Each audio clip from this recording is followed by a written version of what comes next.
सम्मानित संत वृंद, विद्वत वृंद,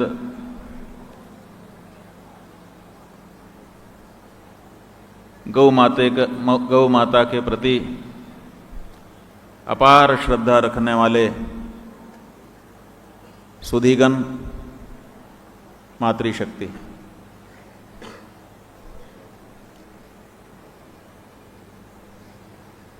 हम कुछ कहें उससे पहले आप लोगों से एक प्रश्न हम पूछना चाहते हैं। आप में से कितने लोग कांग्रेसी हैं? हाथ उठा दीजिए जरा। उधर हैं कुछ लोग, ठीक, वापस कर लीजिए। आप में से कितने लोग समाजवादी पार्टी के, सपाई कितने लोग हैं? वो कुछ लोग हैं। इधर एक व्यक्ति हैं, इधर भी एक व्यक्ति हैं, ठीक है। बसपाई कितने लोग हैं इसमें से?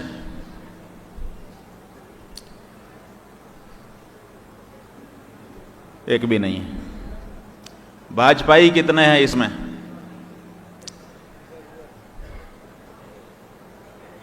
इधर हैं थोड़े से, इधर हैं इक्का दुक्का। हाँ, नहीं, कुछ लोग हैं भाजपाई हैं, वो हाथ उठा रहे हैं,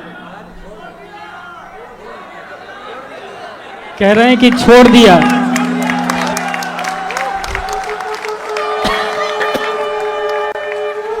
नहीं, थोड़ा शांत होइए। आप लोग खुशी मना रहे हैं, हम इतनी जल्दी खुशी नहीं मनाते। अभी कुछ लोगों ने बताया, जब हमने पूछा कि इसमें भाजपाई कितने हैं, तो कुछ लोगों ने हाथ उठाया। बाद में कुछ लोग कह रहे हैं कि छोड़ दिया। मैंने छोड़ दिया तो हाथ क्यों उठाया? हाँ, पहले कट्टर भाजपाई थे, अब छोड़ दिया। अच्छा, छोड़ के कितने लोग भाजपाई, कितने छोड़े हुए भाजपाई यहां हैं? देखो भाई, एक बार कैमरा घुमा के रिकॉर्ड कर दो। कैमरा घुमा, हाथ नीचे मत करना, हाथ उठाए रहो। रिकॉर्ड में हम लेना चाहते हैं, हम रिकॉर्ड में लेना चाहते हैं। ठीक, अब नीचे कर दो। अभी हम लोगों ने देखा ये परिस्थिति है। चैनल के लोग कई दिन से चला रहे हैं कि इनको तो कांग्रेसी और सपाई मदद कर रहे हैं, और जब हमने हाथ उठवाया तो गिनती के कांग्रेसी और सपाई निकले, सारे तो भाजपाई थे।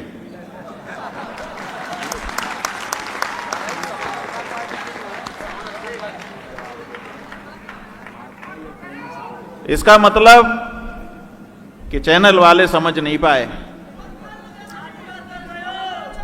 चैनल वाले समझ नहीं पाए कि एक क्षरण कितना तेजी से हो रहा है, भाजपा से कैसे लोग भाग रहे हैं। अब भाजपा जो है वो भागपा हो गई है। भाग, अब इस पार्टी से भागो, ये हमारे काम की नहीं रही। हाँ,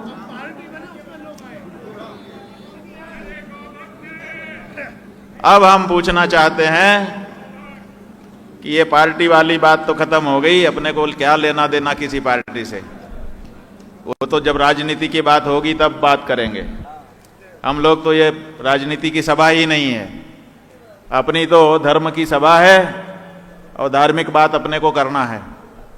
अब हम पूछना चाहते हैं कि इसमें से गौभक्त कौन कौन से हैं?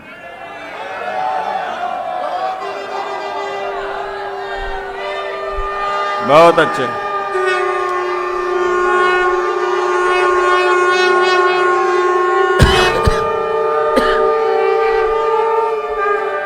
सही, वापस कर लो, वापस कर लो। मान गए। अगर आप लोग पक्के गौ भक्त नहीं होते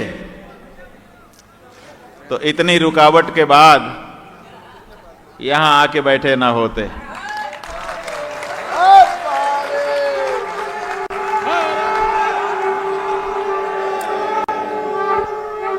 बंधुओं,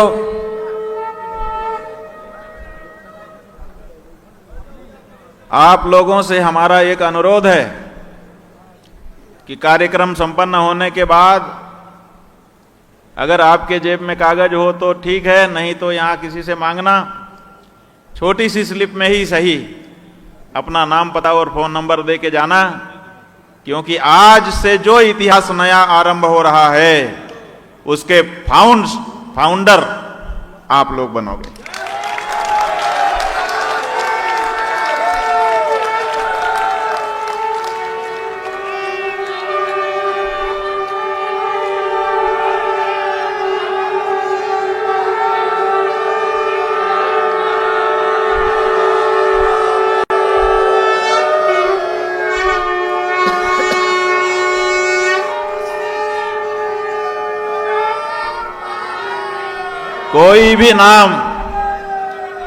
कोई भी नाम छूट जाएगा तो इतिहास पूरा नहीं होगा। इसलिए आप लोग ये जरूर कर दीजिएगा, ये मत सोचिए कि संख्या कितनी है। कुछ चैनल वाले सवेरे 10 बजे से ही खाली कुर्सियां दिखा रहे हैं, जब कार्यक्रम 2 बजे से है तो सवेरे 10 बजे खाली कुर्सियां दिखाने का क्या मतलब है?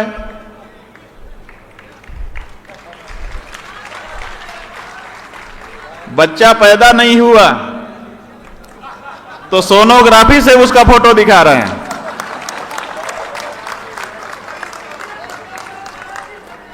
इतनी जल्दी है उनको कि 4 घंटा प्रतीक्षा नहीं कर सकते कि जितने होंगे दिखेंगे, पहले से ही दिखाना शुरू कर दे रहे हैं कि फ्लॉप फ्लॉप फ्लॉप, शंकराचार्य का धर्म युद्ध कार्यक्रम फ्लॉप। ये उनकी हेडिंग है, ब्रेकिंग न्यूज है। अच्छा, हम पूछते हैं, चैनल वालों से ही पूछते हैं कि आप लोग तो खूब कवर करते ही रहते हो, ज्यादा भीड़ शराब की दुकान में होती है कि दूध की दुकान में? बताओ, ज्यादा भीड़ कहां है? तो ये शराब की दुकान है कि यहां भीड़ हो जाए? यहां ज्यादा भीड़ हो जाती तो इसका मतलब था शराब की दुकान। ये कम भीड़ है, इसी से पता चल रहा है कि ये शुद्ध गाय के दूध की दुकान है।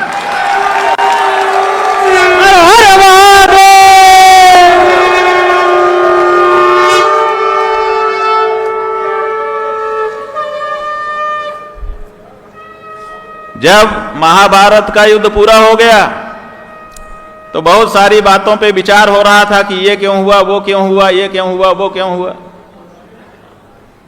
तो ये विचार होने लगा कि जब अर्जुन कर्ण के रथ को बाण मारते थे तो बहुत पीछे चला जाता था, अब जब अर्जुन मारता था तो थोड़ा पीछे जाता था। अर्जुन इस बात का गुमान पाल के बैठे थे कि मैं विशेष हूं, क्योंकि कर्ण के बाणों में वो बल नहीं था जो मेरे में था। मैं बाण मारता था तो कर्ण का रथ बहुत पीछे तक चला जाता था, और जब वो मारते थे तो मेरा थोड़ा ही पीछे जाता था। कृष्ण भगवान की तरफ लोगों ने देखा कि निर्णय करिए, क्योंकि कर्ण के और इनके बारे में बलाबल लगभग बराबर ही आता है, यहां तो बहुत फर्क दिखाई दे रहा है। इसका मतलब है कि कर्ण विशेष बल अपने बाणों में रखता था। भगवान से पूछा गया, भगवान ने कहा भाई ऐसा है कि बल तो ज्यादा कर्ण के बाण में था। सब आश्चर्यचकित हो गए कि अरे ऐसा कैसे हो सकता है, जब उसके बाण में बल होता तो अर्जुन का रथ भी बहुत पीछे हो जाना चाहिए था। कहा महाराज आप ये किस आधार पर कह रहे हैं? तो भगवान ने कहा आधार ये है कि कर्ण के रथ को जब अर्जुन बाण मारते थे तो कर्ण का रथ बहुत पीछे चला जाता था, बिल्कुल सही है। लेकिन जब कर्ण अर्जुन के रथ पे बाण मारता था तो अर्जुन का रथ थोड़ा पीछे हो जाता था, जबकि पूरे विश्व का भार लेकर के हम बैठे थे और हनुमान जी जो अपने शरीर को भारवान बना लेने की अष्ट सिद्धि वाले हैं, वो उनके ध्वज पर बैठे थे। उसके बाद भी कर्ण के बाण से अगर थोड़ा सा इनका रथ पीछे हो जाता था तो समझिए कि उसके बाण में कितना बल रहा होगा।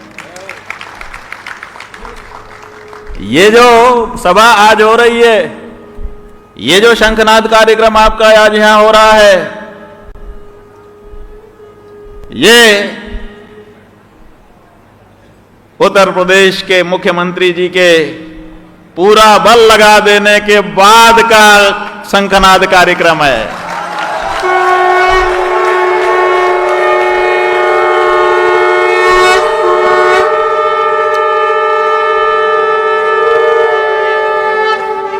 मीटिंग बैठी थी,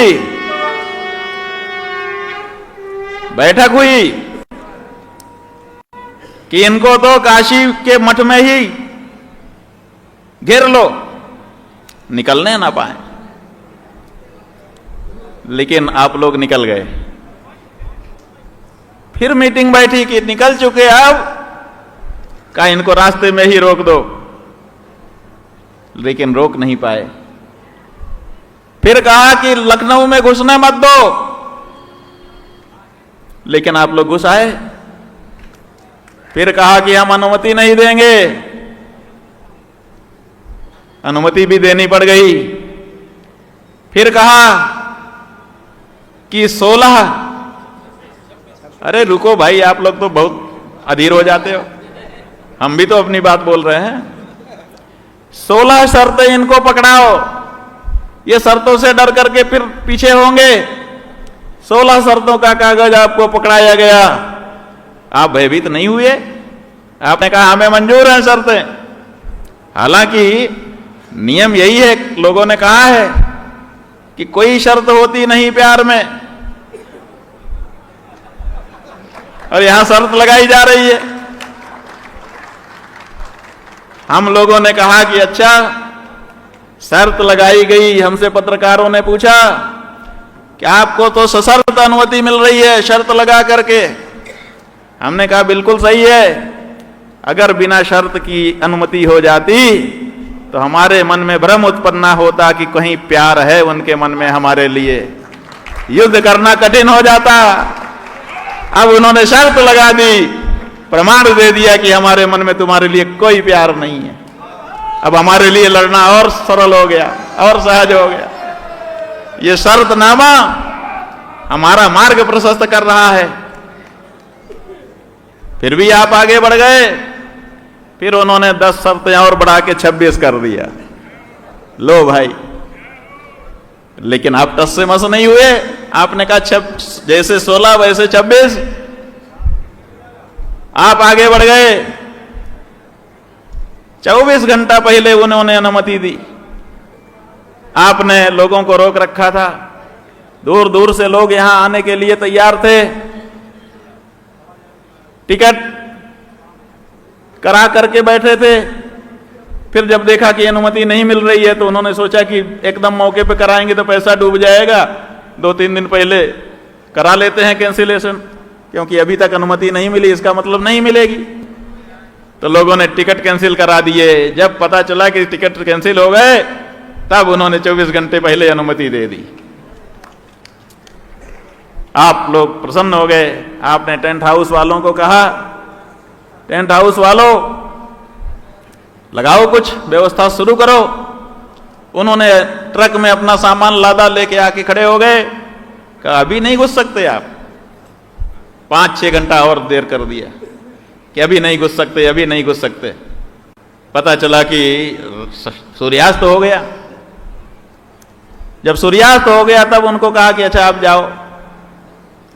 तब भी आप लोग नहीं माने। रात में जग करके आप काम कराने लगे और तब एक नोटिस आ गया। रात को 9:30-10 बजे एक नोटिस आ गया कि आपने ये व्यवस्था नहीं कर रखी है, सारी जिम्मेदारी आपकी होगी, कुछ भी गड़बड़ हुआ सारी जिम्मेदारी आपकी। रात को 10 बजे अब ये लोग हमको फोटो खींच करके भेजे कि महाराज अब अंतिम में ये आ गया।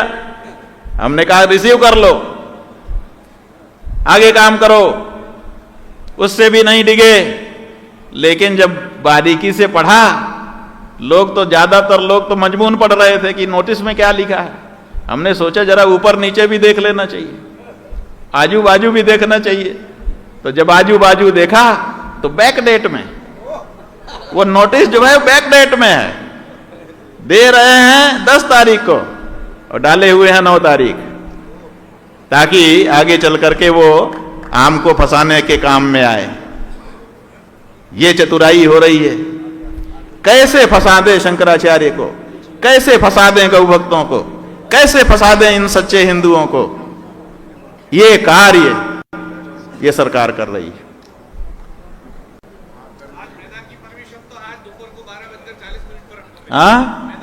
मैदान वालों ने परमिशन के लेकर आज 12:40 दोपहर को दिया और कहा कि कल की डेट में आप साइन करो। ये देखिए,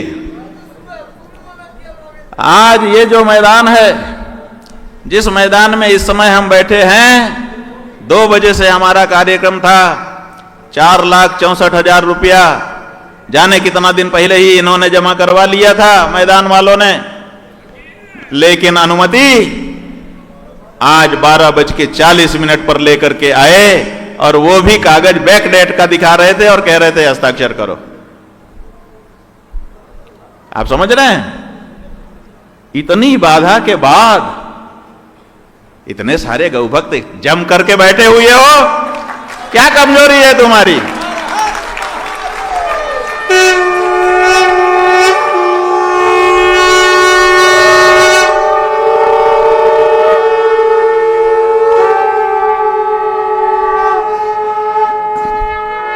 ये बताओ, इतना बड़ा गुब्बारा कोई लेकर के तुमको मारे तो तुमको चोट लगेगी कि ठोस इतनी बड़ी छोटी सी लोहे की हथौड़ी से कोई तुमको मारे तो चोट लगेगी? बताओ, इतने बड़े गुब्बारे से कि घनत्व वाली इतनी बड़ी लोहे की हथौड़ी से किससे लगेगी महाराज? तो आप समझ लो, बड़ी भीड़, बड़ा गुब्बारा है। और ये जो आप लोग बैठे हुए हो, ये ठोस हथौड़ी है, इसकी चोट उनको लगने वाली है, बचेंगे नहीं।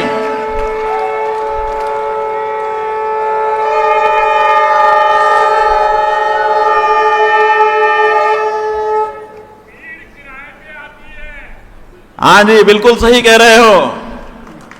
कौन नहीं जानता इस बात को कि मोहल्ले मोहल्ले, गली गली, गांव गांव बस लगानी पड़ती है, सूमो लगानी पड़ती है, ट्रैक्स लगाना पड़ता है, और तब जाकर के घर घर में भैया चलो समय हो गया, और खाने का पैकेट, एक साड़ी, उसके अंदर कुछ रुपया, तो सब सीट पे रख दिया जाता है।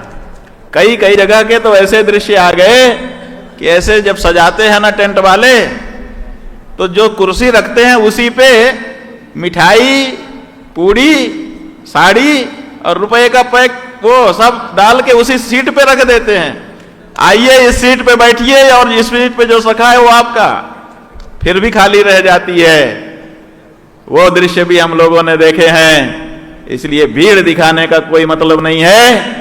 ठोस गौभक्त, ठोस सनातन धर्मी हमको चाहिए थे। हमें प्रसन्नता है कि आप लोग हमें मिले हो।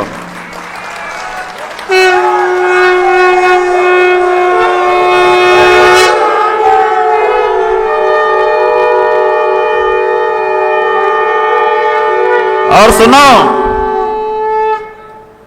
गंगोत्री से गंगा जी निकलती हैं, बहुत बड़ी धारा होती है उनकी। उनकी धारा बड़ी नहीं होती है, गोमुख से निकलती है। लेकिन वो गोमुख की धारा जैसे जैसे आगे बढ़ती है, सहस्र धारा का रूप ले लेती है। आज ये मान्यवर कांशीराम के स्मृति स्थल से ये जो नया इतिहास आप लिखने जा रहे हैं, ये गंगोत्री की गंगा प्रकट हो रही है, आगे चल के शाश्वत धारा बनेगी।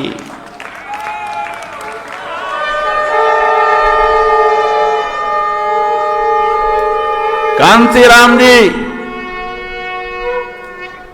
झोला लेकर के बगल में टांगने वाला, पैडल मारते हुए साइकिल में गांव गांव गए थे। इतना बड़ा मंच शुरुआत में उनके पास नहीं था, उनके पास गाड़ी भी नहीं थी 4 चक्के की, और गांव गांव जाकर के चबूतरों पर बैठ करके एक एक व्यक्ति से उन्होंने बात की। और इसी उत्तर प्रदेश में उनके शिष्य, उनकी शिष्या मायावती बैठ करके शासन की कि नहीं की? हाँ, 4 बार। अब इतना हम नहीं जानते, महाराज जी तो वो भी जान रहे हैं। 4 बार शासन कर दिया उस मायावती जी ने, जिनके गुरु कांशीराम जी झोला टांग के गांव गांव चबूतरे पे बैठ करके बिना किसी आसन बिछे चबूतरे पर लोगों को जा जा के बात समझाते थे अकेले। आप तो हजारों से शुरुआत कर रहे हो जी। बस आपके उसी समर्पण की आवश्यकता है जो मान्यवर कांशीराम में थी। हम भी मान्यवर इसीलिए कह रहे हैं, उनका जो भी विचार रहा होगा, लेकिन कैसे सत्ता के लिए आगे बढ़ा जाता है और कैसे उसमें बदलाव ला दिया जाता है, अपने परिश्रम से उन्होंने भी सिद्ध कर दिया था। जो अच्छी चीज है वो कहीं से भी स्वीकार कर लेनी चाहिए। आज कांशीराम जी के समर्पण की हम लोगों को भी आवश्यकता है। बंधुओं, हमारे यहां कहा गया है, स्वस्ति प्रजाभ्यः परिपालयन्ताम् न्याय्येन मार्गेण महीम् महिषाः गो ब्राह्मणेभ्यः शुभमस्तु नित्यम् लोकाः समस्ताः सुखिनो भवन्तु। स्वस्ति प्रजाभ्यः, हम साधु संत विद्वान जिनको आप लोग धर्म रक्षक कहते हो, जब हम कल्याण की कामना करते हैं तो हम स्वस्ति राजभ्यः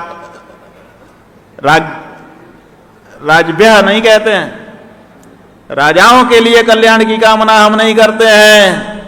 हमारे पूर्व पुरुषों ने जब स्वस्ति कल्याण की कामना की तो क्या कहते हैं? राज्ञा राजभ्याम राजभी। तो स्वस्ति प्रजाभ्यः, राजभ्य स्वस्ति नहीं कह रहे हैं, प्रजाभ्य स्वस्ति कह रहे हैं। हम प्रजा के कल्याण की कामना करने वाले लोग हैं। और वो साधु जो यहां नहीं आ सके, देखो बुलाया तो इनको भी हमने नहीं था। क्या यहां अयोध्या जी से नहीं आए हैं महाराज जी, दिलीप दास जी जैसे आचार्य महंत? क्या यहां वृंदावन से नहीं आए हैं संत? क्या यहां काशी से नहीं आए हैं? क्या यहां हरिद्वार से नहीं आए हैं? क्या यहां बद्रीनाथ जी से नहीं आए हैं? कहां कहां से आए हैं? इनको भी नहीं बुलाया था, लेकिन इन्होंने गौ माता के लिए अपना कर्तव्य समझा, आए। क्यों? क्योंकि स्वस्ति प्रजाभ्यः, इनके मन में प्रजा के कल्याण की कामना है। ये असली संत हैं। और वो जो स्वस्ति राजभ्यः, राजाओं का कल्याण हो कामना कर रहे हैं, वो यहां दिखाई नहीं दे रहे हैं। वो सरकारी संत हैं। हमें सरकारी संत नहीं चाहिए, हमें तो असरकारी। समझ रहे हैं? असरकारी का 2 अर्थ है। एक तो जो सरकारी ना हो वो असरकारी, और जिसका असर पड़ता हो जनता में वो असरकारी।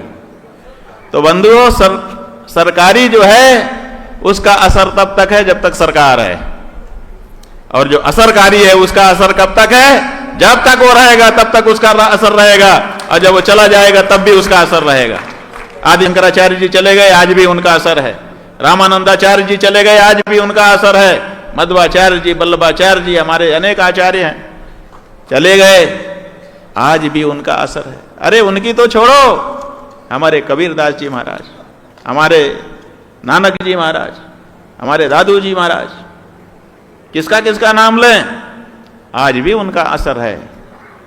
तो सरकारी संत तब तक असरदार हैं जब तक सरकार है। इसलिए सरकारी संतों के पैर में पड़ोगे तो जब तक सरकार है तब तक उनका असर रहेगा। जैसे सरकार गई असर समाप्त। और अगर असरकारी संतों के साथ जुड़ोगे तो पीढ़ियों पीढ़ियों तक तुम्हारे ऊपर, तुम्हारे जीवन के ऊपर उनका असर रहेगा। इसलिए असरकारी संतों के साथ जुड़िए बंधुओं। न्यायेन मार्गेण स्वस्ति प्रजाभ्यः। पहले तो संतों ने कहा कि प्रजा का कल्याण हो। सरकार का कल्याण हम नहीं मनाते, हम तो प्रजा का कल्याण मनाते हैं। प्रजा का कल्याण करने वाला कोई शासक आए तो उसको जरूर आशीर्वाद देते हैं कि भाई तुम करो, जो हम चाहते हैं वो कर रहे हो, अच्छी बात है। लेकिन जो प्रजा को ताक पर रख करके केवल अपना सोचता है, अपनी प्रजा की भावना की अनदेखी करता है, वो हमारे आशीर्वाद का विषय कथम भी नहीं हो सकता, वो हमारी श्रद्धा का आश्रय कथम भी नहीं हो सकता। इसीलिए न्यायेन मार्गेण महिम महिषाः। न्याय के मार्ग से अगर तुम राजा बने हो तो प्रजा का शासन करो, अन्याय के मार्ग से तुम नहीं कर सकते। न्याय का मार्ग क्या है? जो जिस योग्य है उसको वो वस्तु मिलनी चाहिए, और जो अयोग्य है उसको वंचित किया जाना चाहिए। आप बताइए, वेद पढ़ने वाले बटुक क्या आपके जूते के योग्य हैं? क्या आपके लाठी के योग्य हैं?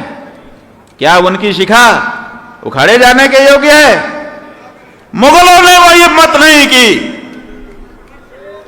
जो हिम्मत धिक्कार है, धिक्कार है, धिक्कार है।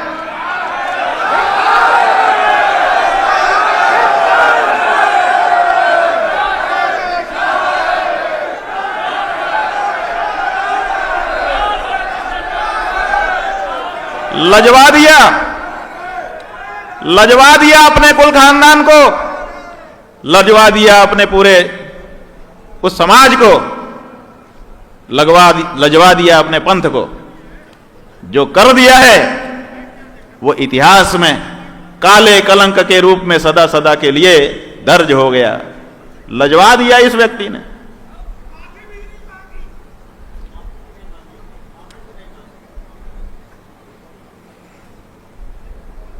न्यायेन मार्गेण, इसलिए न्याय के मार्ग को हमें अपनाना है। गो ब्राह्मणेभ्यः शुभमस्तु नित्यम। हमारे पूर्वजों ने कामना की थी कि गाय और ब्राह्मण का शुभ हो और लोका समस्ता सुखिनो भवन्तु, सारे संसार के लोग सुखी हो जाएं। अब देखिए, आप कहते हैं कि भेदभाव है। हाँ, भेदभाव है। गौ ब्राह्मण के लिए शुभ मांग रहे हैं और लोक के लिए सुख मांग रहे हैं। लोकाः समस्ताः सुखिनो भवन्तु। क्यों? गौ को सुखी होने का हक नहीं है? ब्राह्मण को सुखी होने का हक नहीं है? नहीं है। यही तो बात है। ब्राह्मणस्य हि देहोऽयं क्षुद्र कामाय नेष्यते कृच्छाय तपसे चैव प्रेत्यानंत सुखाय च। ब्राह्मण जो है सुख भोगने के लिए नहीं पैदा हुआ है, ब्राह्मण तो तपस्या करने के लिए पैदा हुआ है। पर कारज के कारण साधु न धरा शरीर। ये साधुओं का शरीर अपने सुख के लिए है ही नहीं, ये तो दूसरों के लिए जीते हैं।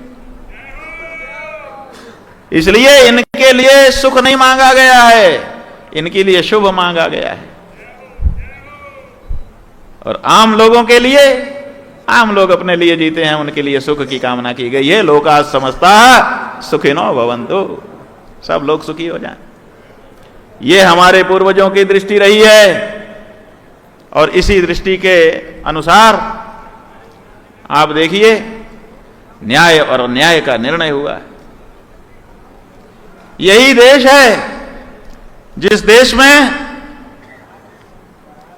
परीक्षित नाम के राजा हुए और राजा होने के बाद दिग्विजय करने के लिए निकले।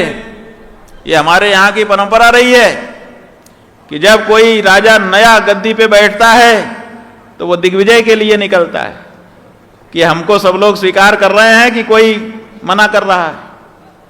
जैसे आजकल फैल गया है ना रोग, मैं नहीं मानता उनको शंकराचार्य, मैं नहीं मानता, तो इसके लिए दिग्विजय करनी पड़ती है कि तुझे मानना होगा।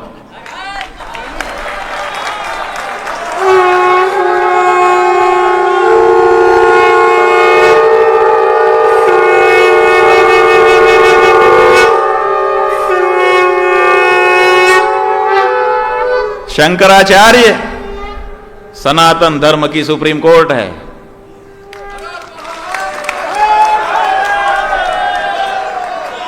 जो हमारे मठों मंदिरों के महंत हैं, मंडलेश्वर हैं, वो हाई कोर्ट हैं। और जो हमारे साधु संत हैं, जो इस तरह की जिम्मेदारी नहीं संभालते लेकिन फिर भी वेश धारण करके भगवान के भजन में लगे हुए हैं, वो भी कोई कम नहीं है, वो हमारी लोअर कोर्ट है। बोल शंकराचार्य भगवान की। ये हमारी हिंदू पद्धति है बंधुओं। यहां पर भीड़ निर्णय नहीं करती है, यहां पारिषद्य व्यवस्था है और पारिषद्य व्यवस्था में बताया गया है चत्वारो वेद धर्मज्ञ परशत्रैविध्यमेव च सब्रूत यम सधर्म स्यात् एको वाध्यात्म वित्तमः। और कोई अध्यात्म को ठीक ठीक से जानने वाला एक भी है तो लाखों की अपेक्षा उसी एक जानकार की बात को हमारा समाज स्वीकार करता है। यहां भीड़ का कोई मतलब नहीं, यहां विद्वत्ता का मतलब है, यहां ज्ञान का मतलब है, यहां समझ का मतलब है। ये भीड़ तंत्र नहीं है, ये भेड़ तंत्र नहीं है, ये भिड़ने वाला तंत्र है। हर हर महादेव। आ जाओ, जिसको खुजली हो आ जाओ, तुम्हारी हर बात का जवाब यहां मिलेगा। राजा परीक्षित दिग्विजय के लिए निकले, उनके सामने कोई सिर उठा करके खड़ा नहीं हुआ। उनकी यात्रा संपन्न हो रही थी, लेकिन एक जगह जब शिविर लगा करके वो रुके हुए थे, वहीं उनको खिड़की से एक दृश्य दिखाई दिया। उन्होंने खिड़की से देखा, दूर एक गाय खड़ी है, उसी के पास एक वृषभ खड़ा हुआ है, और उन्होंने देखा कि राजा जैसा वेश धारण करके एक व्यक्ति आया और उसने एक डंडा गाय को मार दिया। राजा जो चक्रवर्ती हैं, राजा जो दिग्विजय के लिए निकले हुए हैं, उन्होंने सेना नहीं बुलाई, म्यान से तलवार निकाल करके कुटिया से बाहर, शिविर से बाहर आ गए, दौड़ करके उस जगह पे पहुंच गए और ललकार दिया, अरे दुष्ट, कौन है तू? मेरे राज्य में ऐसा दुष्ट व्यक्ति नहीं हो सकता। बोल किस राज्य से आया है, कहां का रहने वाला है? क्योंकि मेरे राज्य की प्रजा धर्मानुसार चलती है, और धर्म कहता है कि गाय पूजनीय है, उसको अपमान नहीं किया जा सकता। तू गाय का अपमान करता है, गाय पे प्रहार करता है, तो मेरे देश का हो नहीं सकता, तू विदेशी है। और बोलता है, नहीं बोलेगा तो अभी तेरा सिर खंडित करता हूं। चरणों में गिर गया, मत मारिए, मैं शरणागत हूं, मेरा नाम कलियुग है, मेरा यह स्वभाव है कि मैं गाय और ब्राह्मण पे प्रहार करता हूं। कुछ लोगों का स्वभाव ही होता है, उनको कोई जरूरत हो ना हो तब भी कहते हैं कि एक नाई था,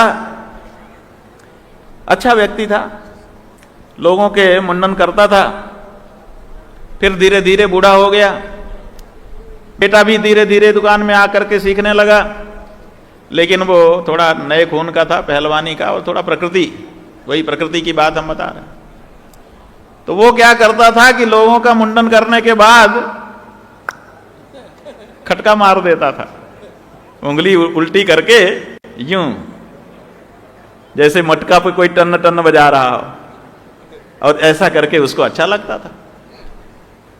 कुछ लोग कहते हैं ये क्या किया, कुछ लोग समझते ही नहीं थे। एक दिन एक साधु महात्मा गए, कहा भाई मुंडन कर दो, कर दिया, और करने के बाद टन। तो महात्मा जी समझ गए कि ये उद्धत है, इसको शिक्षा देनी चाहिए। तो महात्माओं की शिक्षा ही अलग तरह की होती है। महात्मा जी ने कहा अच्छा ये क्या तुमने कुछ किया क्या? बोले महाराज मटकी जैसा आपका सिर है, हमने कहा कि कहीं इसमें क्रैक तो नहीं है, जरा देख लें, टन टन बोल रहा है कि नहीं। कहा जरा फिर से करना, तुम बहुत अच्छे से खटका मारते हो।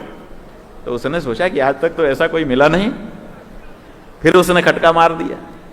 महात्मा जी ने 1 रुपया कलदार, अभी जैसे हमारे वो कहाँ गए पेशवा साहब, पेशवा साहब ने अभी आपको दिखाया ना कि जजियागर में कैसा सिक्का मिलता था, ऐसे कलदार सिक्का उस समय मिलता था, निकाल के दिया। कहा इतना बढ़िया खटका कौन मार सकता है, तू बेटा एक बार और। तो एक बार और मारा, एक और सिक्का दे दिया। अब उस लड़के की आदत पड़ गई, उसने कहा कि इससे तो अपने को इनाम मिलता है, चले गए। महात्मा जी बाहर निकले, उन्होंने देखा कि एक पहलवान जा रहा है नाई की दुकान में। उन्होंने कहा ठीक है, थोड़ा चबूतरे पे बैठ के आनंद ले ही लेता हूं। बैठ गए। अब उसने नाई के बेटे ने मुंडन किया, और उसको तो एक आदत पड़ गई थी कि खटका मार देंगे तो सिक्का मिलेगा इनाम। तो उसने सोचा कि ये तो महात्मा जी से भी ज्यादा मालदार लगता है, जरा तगड़ा ही मारता हूं ताकि तगड़ा ही मिल जाए। तो यूं दिया, और जैसे ही दिया उसने ऊपर देखा, क्या करता है, खटका मारा क्या? वो तो डगवाया। क्या सच बोल? कहा जी। तब तक तो पहलवान साहब को गुस्सा आ गया, कुर्सी से तमक करके खड़े हुए, गला पकड़ लिया, उठा के पटक दिया। 3-4 हड्डियां इधर की, 3-4 हड्डियां उधर की।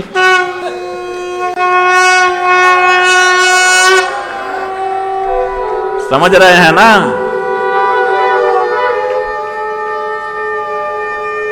आप साधु को खटका मार सकते हो, साधु तो इनाम ही दे देगा, लेकिन कोई ना कोई पहलवान मिलेगा, चकनाचूर करेगा। हर हर महादेव। आप लोग समझ रहे होंगे, क्योंकि जो गाइडलाइन है उसमें नाम लेने की मनाही है। हमारा स्वभाव तो नहीं है बिना नाम लिए बोलने का। हम गोल गोल नहीं बोलते, जलेबी नहीं छानते, लेकिन क्या करें, गाइडलाइन है। तो इसलिए गाइडलाइन के कारण नाम नहीं बोल सकते, तो आप लोग समझ लेना। और शंकराचार्य भगवान की। तो बंधुओं, गाय, ये गाय जो है ना, ये गाय जो है, ये हमारी आत्मा है। इसके बिना हमारा अस्तित्व नहीं रहेगा। अगर ये समाप्त हो गई तो हम समाप्त हो जाएंगे, दैवी संस्कृति समाप्त हो जाएगी। और इसीलिए आज से नहीं, जाने कब से, जब से सृष्टि बनी है, गाय पे प्रहार हो रहा है। जब देखो कोई ना कोई गाय पे प्रहार करता है, गाय को नष्ट करने की कोशिश करता है। घोर अनीति निशाचर करही, सीधही विप्रधेनु सुरधरणी। निशाचरों का काम क्या है? ये गाय को मारते हैं, ये ब्राह्मण को मारते हैं, और देवताओं से संबंधित जो भूमि भवन हो उनको मारते हैं, कब्जा करते हैं। यही इनका काम है। जो लोग ये कर रहे हैं उन्हीं के वंशज हैं।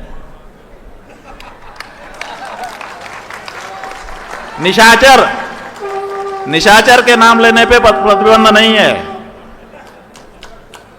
इसलिए निशाचर नाम तो ले ही सकते हैं। ये निशाचर की प्रवृत्ति है।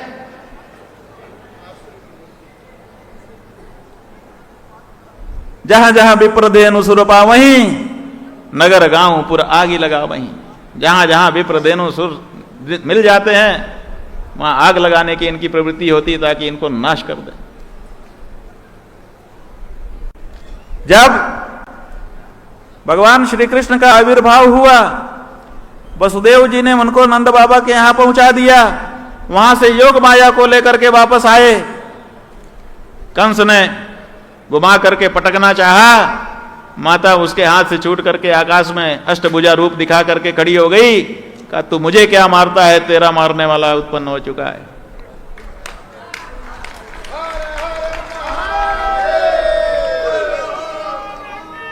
उस समय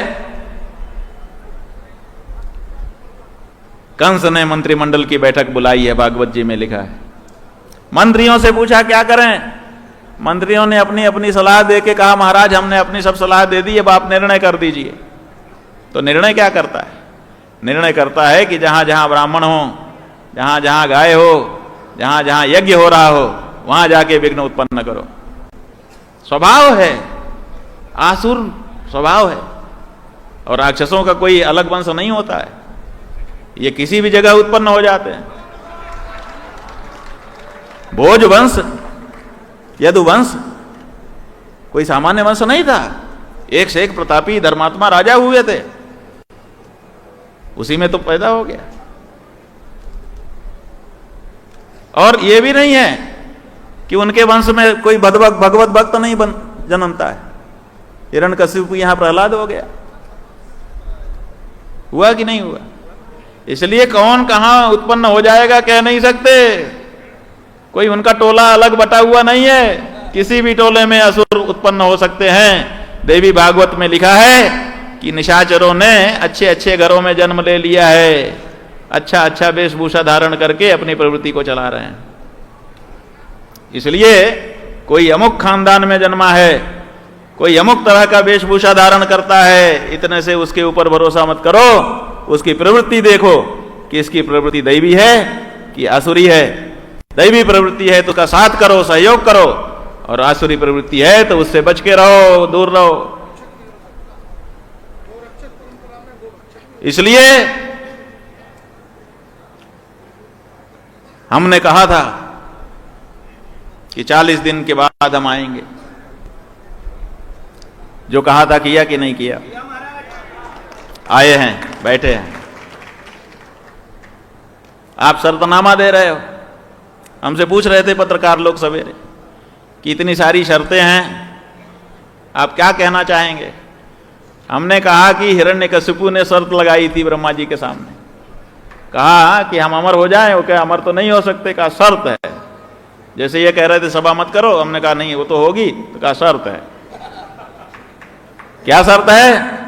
कहा कि हम अंदर ना मरे, हम बाहर ना मरे, हम ऊपर ना मरे, हम नीचे ना मरे, हम शस्त्र से ना मरे, अस्त्र से ना मरे, हम दिन में ना मरे, हम रात में ना मरे। तरह तरह की शर्त लगा दी। इतनी सारी शर्तों के होने के बाद भी मरा कि नहीं मरा? इसी तरह से 36 शर्त के बाद भी रोक है, अपने लोग ज्यादा नहीं बोल सकते। और शंकराचार्य भगवान की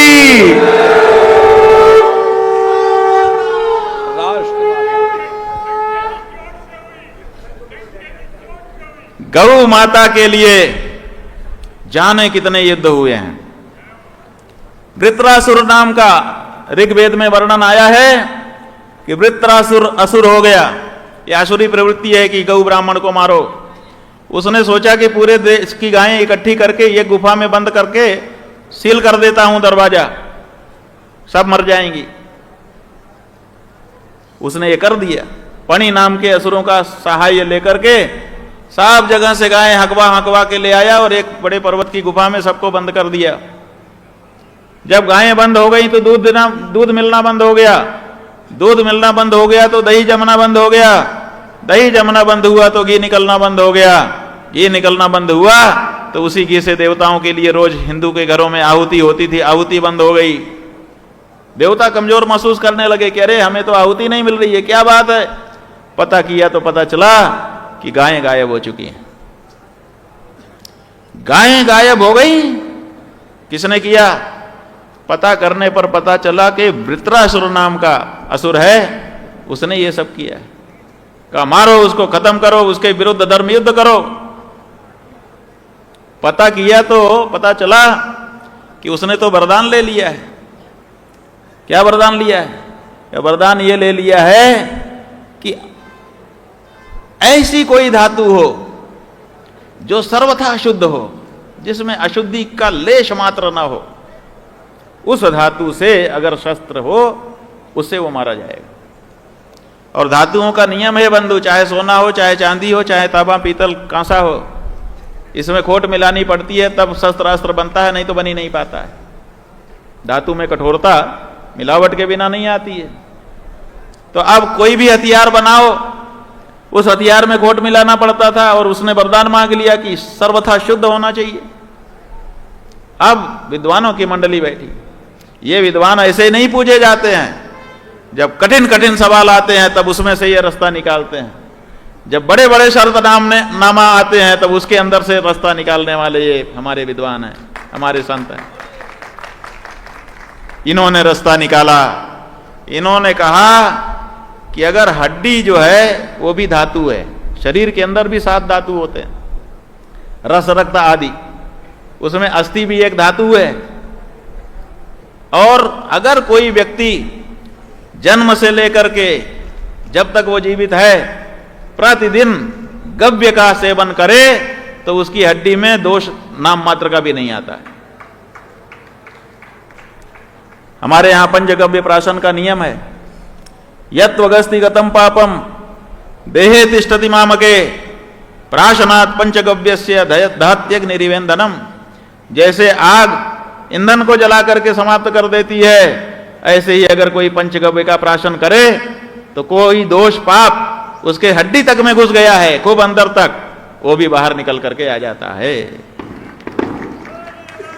इसीलिए आयुर्वेद शास्त्र में लिखा है कि हर हिंदू को जो दोषी पापी नहीं होना चाहता, भोजन में रोज कम से कम 1 चम्मच ही सही गाय का घी उसको खा लेना चाहिए। वो गाय का घी जब तक नहीं पचता है तब तक उसके शरीर में पाप नहीं घुस सकता। अभी भी हमारे घरों में नियम है कि जब भोजन परोसा जाता है तो 1 चम्मच मां डाल देती है। वो इसलिए नहीं डालती है कि ताकत आ जाएगी, वो इसलिए आ जाती है कि कहीं दोष पाप ना आ जाए मेरे बेटे बेटी में।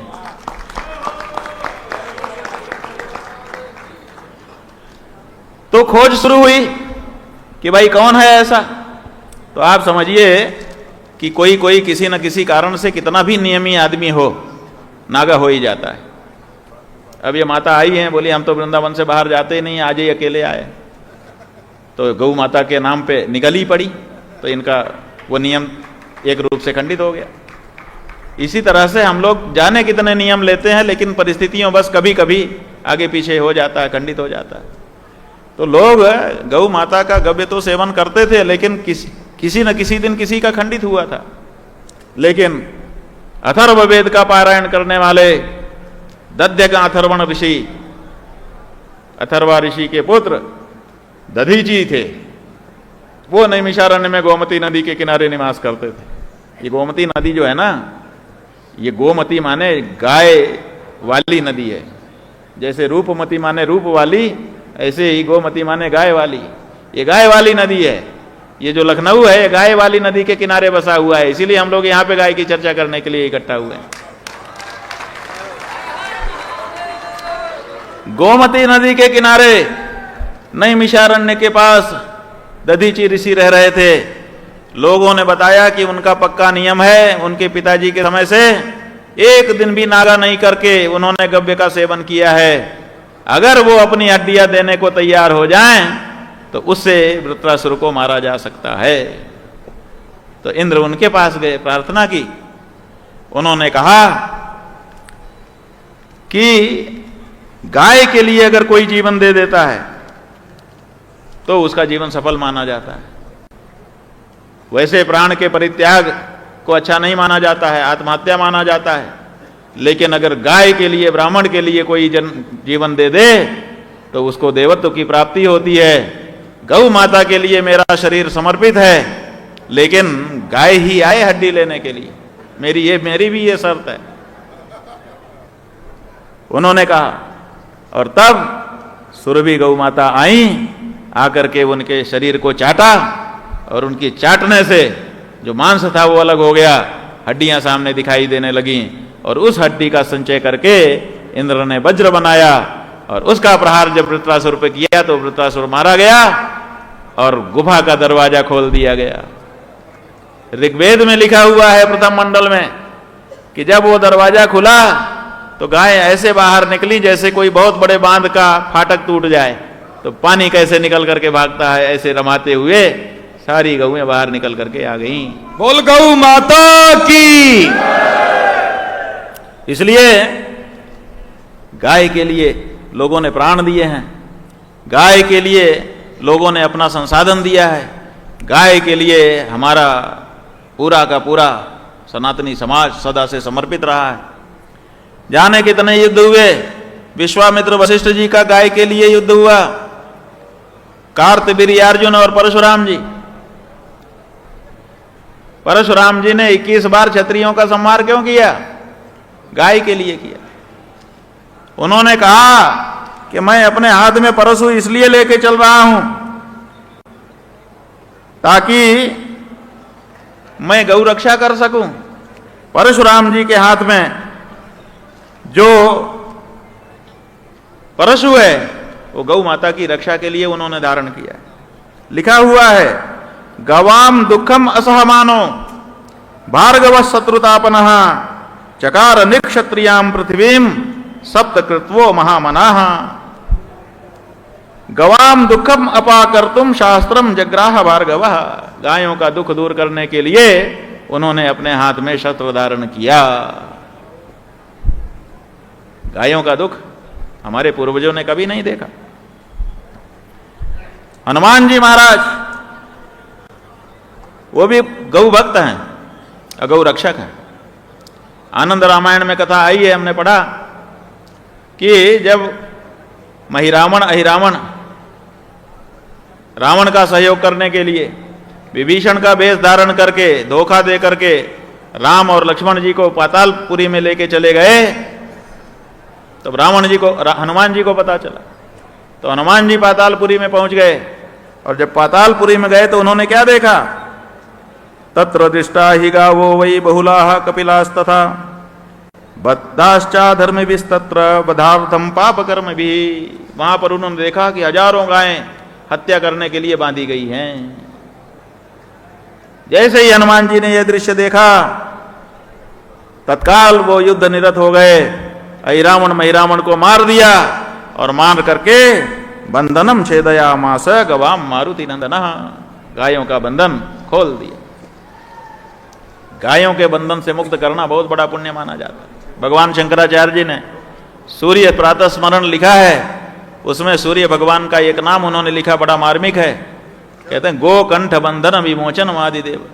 आप गायों के कंठ में जो बंधन है उसका विमोचन करने वाले हैं। सवेरा होते ही लोग गाय का कंठन खोल के उसको फ्री कर देते हैं। क्या बात है भैया? महाराज जी काफी सारे आगे आ गए। अच्छा, ये जरूरी काम था आपका, ये बहुत जरूरी बात थी, इसीलिए डिस्टर्ब किया। ऐसे भी लोग हैं अपने ही समाज में, क्या करोगे। तो हनुमान जी ने गाय की रक्षा की। इसी तरह से जाने कितने उपाख्यान अपने शास्त्रों में पड़े हुए, गाय की रक्षा, गाय की रक्षा, गाय के लिए सब युद्ध हुए। इसलिए गाय की रक्षा कोई सामान्य बात नहीं है। गाय की सेवा के लिए राम आए, गाय की सेवा के लिए कृष्ण आए, गाय की सेवा के लिए हमारे पूर्वजों का सारा जीवन रहा, उसी गाय का अगर अपमान हो रहा है तो इसको किसी भी दशा में स्वीकार नहीं किया जा सकता है। और गाय को परेशान करने वाला हिंदू नहीं, दैवी संपत्ति का व्यक्ति नहीं, वो राक्षस है, निशाचर है। वो कोई हो, वो सगा भाई भी हमारा हो, अरे भाई तो दूर, हमारा सगा बाप भी हो और गाय को सताए तो हमारे लिए वो निशाचरी है। इसलिए तुमसे हमारा एक ही रिश्ता हो सकता है और वो रिश्ता युद्ध का रिश्ता हो सकता है। धर्म युद्ध।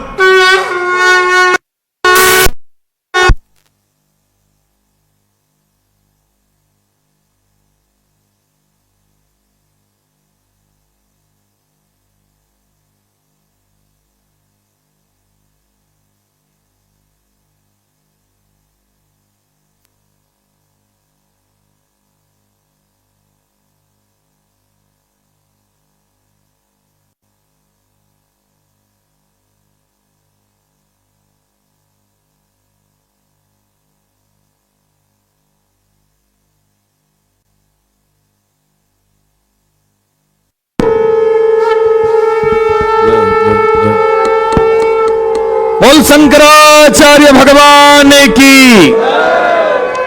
जितना हो सक रहा है कर रहे हैं, जहां जहां भी मौका मिल जा रहा है थोड़ा थोड़ा अपना मन निकाल ले रहे हैं, कोई बात नहीं, लेकिन विरत नहीं कर पाएंगे। हनुमान जी जब चले राम काज के लिए तो कितनी बाधा आई, लेकिन किसी से विरत नहीं हुए। इसलिए हम लोगों को गौ माता का कार्य करने के लिए आगे बढ़ना ही है और युद्ध करना ही है। हम काशी से चले तो हमने शिवाजी महाराज की जयंती मनाई। क्यों मनाई? क्योंकि उनके जीवन की कथा है कि वो अपने पिता के साथ बीजापुर के राजा के पास गए थे, निकल करके बाजार से गुजर रहे थे। उसी समय एक राज कसाई एक गाय को गले में रस्सी बांध के खींच करके लेके जा रहा था। गाय समझदार थी, वो समझ रही थी कि कुछ गड़बड़ है तो जाना नहीं चाहती थी। ले जाने का तरीका उसका बताता होगा कि ये गलत आदमी है। गाय जो है वो खुर को बार बार फंसाती थी धरती में कि मुझे जाना ना पड़े, और वो घसीट रहा था। दोनों तरफ बाजार लगा हुआ था, दुकानों में हिंदू बैठे हुए थे। सबको खराब लग रहा था ये दृश्य देख करके, लेकिन कोई हिम्मत नहीं कर पा रहा था बोलने की। क्यों? क्योंकि राजा का आदमी है, हम कैसे बोल दें। शिवाजी के पिताजी भी उनके साथ थे, वो भी नहीं बोल पाए। बच्चे का मुंह उन्होंने पकड़ करके एक तरफ करना चाहा कि बच्चा उस दृश्य को ना देखे। शिवाजी ने कहा, पिताजी मेरी आंख इधर क्यों आप कर रहे हैं, आंख के सामने हाथ क्यों लगा रहे हैं? उन्होंने कहा कुछ नहीं कुछ नहीं। लेकिन बच्चे ने झटक करके उधर देखा और देखा कि गौ माता को जबरदस्ती डंडा मारते हुए पकड़ करके लेके जा रहा है। उन्होंने विचार नहीं किया, उस दृश्य को सह नहीं पाए। तमक करके अपने पिता की उंगली छुड़ा करके आगे बढ़े। कमर में जो अभ्यास करने के लिए तलवार बांध रखी थी उसको निकाला और कहा कि छोड़, मेरी गौ माता को क्यों अत्याचार कर रहा है। वो तो राजा का व्यक्ति था, वो काहे को मानता। उसने दो बात सुनाई कि तू क्या है, भट। शिवाजी ने आओ देखा न ताओ, तलवार का वार पहले तो रस्सी पर किया तो रस्सी कट गई, गौ माता तो भाग गई, सुरक्षित हो गई। और उसके बाद दूसरे हाथ से कृपाण उठा करके वो राज का कसाई वो शिवाजी के ऊपर प्रहार करने जा रहा था। शिवाजी ने अति लाघव से, जैसे लक्ष्मण जी ने किया था ना, लक्ष्मण अति लाघव सो नाक कान बिन कीन ताके कर रावण कह मनो चुनौती दी। उसी तरह से शिवाजी महाराज ने, कहीं कहीं लिखा है कि उसका जिस हाथ में खड्ग लिया था वो हाथ काट दिया, और किसी किसी जगह इतिहास में लिखा था कि गला ही काट दिया। जैसे ही ये शिवाजी ने किया, 12 वर्ष की उम्र थी उस समय उनकी, वैसे ही बाजार के लोग दौड़ पड़े, शिवाजी को ऊपर उठा लिया, कहा यही हमारा राजा है, यही हमारा राजा है। ऐसा नहीं है, जनता डरती है, लेकिन अगर कोई वीर पुरुष उसको दिखाई दे जाता है तो फिर उसके नीचे वो अपने आप को सुरक्षित भी समझती है। कोई वीर पुरुष निकल के ही नहीं आ रहा है और इसीलिए इतना देर लग रही है। इसलिए आप देखिए, आंदोलन हुआ ईस्वी सन 66 में, हमारे धर्म सम्राट स्वामी करपात्री जी महाराज का नेतृत्व था। जाने कितने महापुरुष उससे जुड़े और गोलियां चला दी गई उस समय की सरकार के द्वारा। जाने कितने लोग काल कबलित हो गए। डरे नहीं करपात्री जी महाराज, भयभीत नहीं हुए, वहीं बैठे रहे। फिर बाद में उनको लोग ले गए, लेकिन दूसरे दिन सवेरे 11 बजे दिल्ली की सड़कों पर फिर से दहाड़ते हुए निकल पड़े कि हम बिल्कुल भयभीत नहीं हैं, हम आ रहे हैं। तब उनको पकड़ करके तिहाड़ की जेल में डाल दिया गया। उनके साथ वहां पे मारपीट की गई, जो भी हुआ। महाराज जी के मन में अपने लिए कोई भय नहीं आया, लेकिन जो निरीह बालक बालिकाएं, स्त्रियां और सज्जन पुरुष मार दिए गए, उनके लिए उनके मन में करुणा आ गई कि हमने इनको बुलाया था, ये हमारे आह्वान पर आए थे, हम इनकी रक्षा नहीं कर सके, तो उनके मन में पीड़ा हुई। उस पीड़ा को उन्होंने लंबे समय तक झेला। उसके बाद से कोई आवाज ही नहीं उठा रहा था। छिटपुट बहुत सारे गौ भक्त अपनी अपनी जगह पे बात उठा रहे थे। फिर गोपाल मणि जी आए, फिर हमारे अग्रवाल जी आए, और इसी तरह के दूसरे लोग आए, और फिर से एक आवाज गौ माता की हत्याबंदी की निकलने लगी। उसी में हम भी जुड़ गए।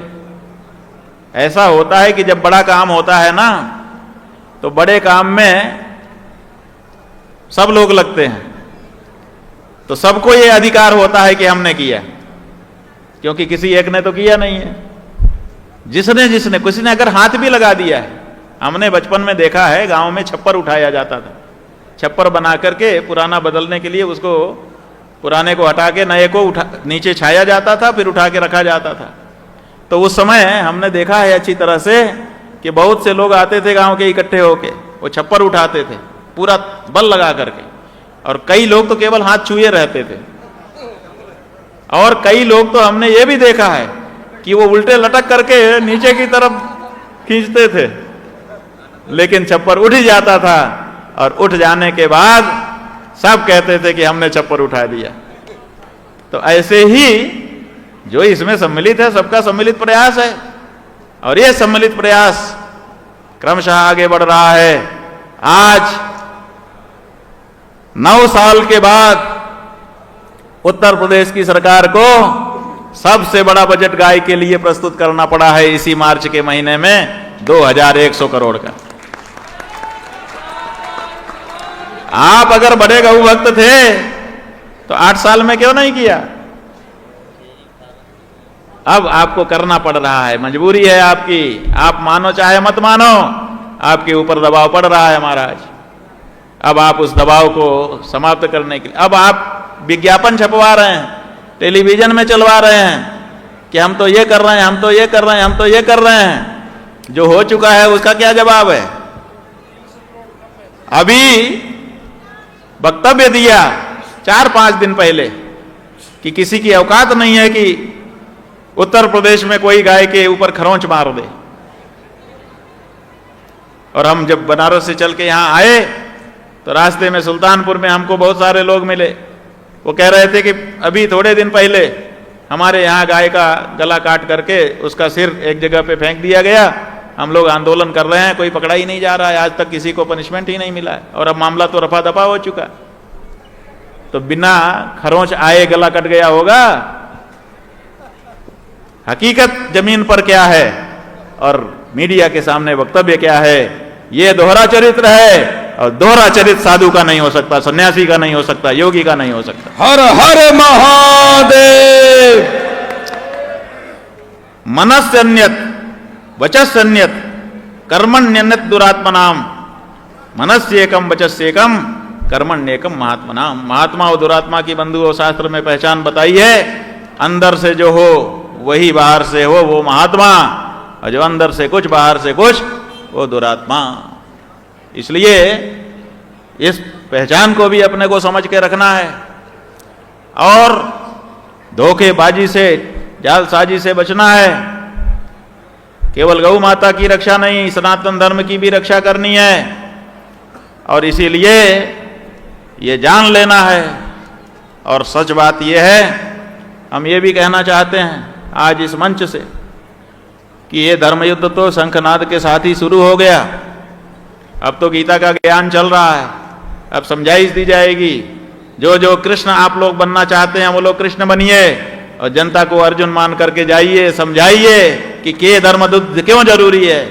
बोल शंकराचार्य भगवान की। क्योंकि आपकी जो जनता है वो अर्जुन बनेगी पहले कि अरे नहीं अपने हैं अपने हैं अपने हैं।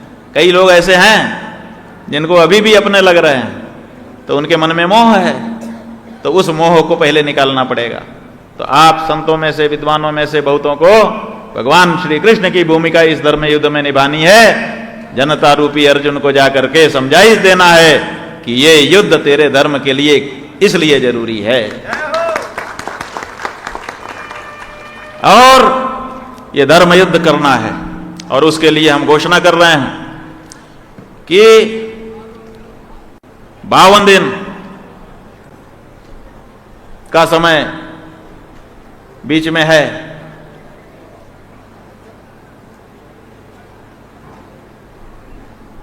इस 52 दिन में गीता का ज्ञान चले। उसके बाद हम लोग 81 दिन की उत्तर प्रदेश की परिक्रमा यात्रा, यह धर्म युद्ध यात्रा, ज्योतिषपीठाधीश्वर महाराज की।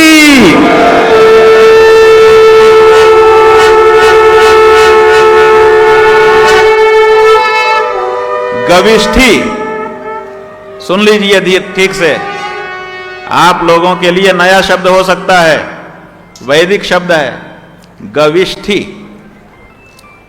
गविष्ठी आरंभ होगी, गविष्ठी यात्रा। गविष्ठी माने गायों के लिए होने वाला जो युद्ध है, वेदों ने उसको गविष्ठी कहा है। तो ये गविष्ठी यात्रा होगी। 81 दिन उत्तर प्रदेश के गांव-गांव में अब पहुंचेंगे हम लोग।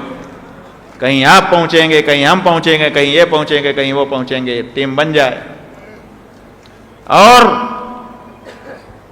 एक एक जनता को जो वास्तविक स्थिति है वो बताई जाए। कोई भी झूठ नहीं बोलना है। हमको राजनीति नहीं करनी है कि हम झूठ बोलें, जुमला बोलें कि हमको वोट मिल जाए। हम बिल्कुल राजनीति नहीं करेंगे। हमें तो अपनी गौ माता की रक्षा करनी है और देश की जनता को उसके सच्चे धर्म का बोध कराना है। इसलिए हम जो सच बात होगी, तथ्य की बात होगी, प्रमाण के सहित जनता के सामने रखेंगे और उससे हमको कोई रोक नहीं सकता। ये गविष्ठी यात्रा 3 मई से शुरू होकर के 23 जुलाई तक चलेगी। ठीक है? हर हर महादेव।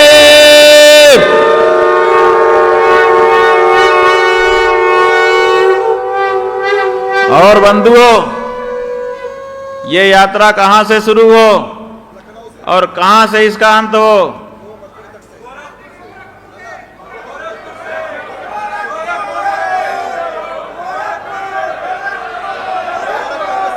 कहां से कह रहे हैं? गोरखपुर। बोलो भाई, गोरखपुर कौन कौन हाथ उठाओ। ये देखो, अधिकतर लोग तो हाथ उठा ही दिए। ठीक है, गोरखपुर इसलिए ठीक है, एकदम सही प्रस्ताव है, क्योंकि गोरक्ष गाय की रक्षा के नाम पर बना हुआ पुर है और अपने तो गाय रक्षा के लिए ही गविष्ठी यात्रा निकाल रहे हैं।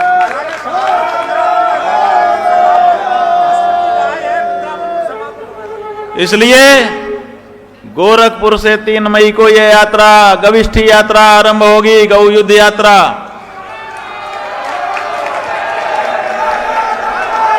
और 23 जुलाई को गोरखपुर में ही समाप्त होगी। शंकराचार्य भगवान की परिक्रमा यात्रा है, परिक्रमा का नियम है जहां से शुरू होती है वहीं पूरा करना पड़ता है। इसलिए इसमें हमने पूछा नहीं, घोषणा कर दी, क्योंकि जहां से शुरू करेंगे वहीं पूरा करना ही पड़ेगा। और 24 जुलाई को अभी से गौ क्रांति मंच के लिए काम बता रहे हैं। अभी से कांसी राम जी के नाम का ये मैदान बुक कर दिया जाए। 24 जुलाई को हम लोग फिर यहां इकट्ठा होंगे।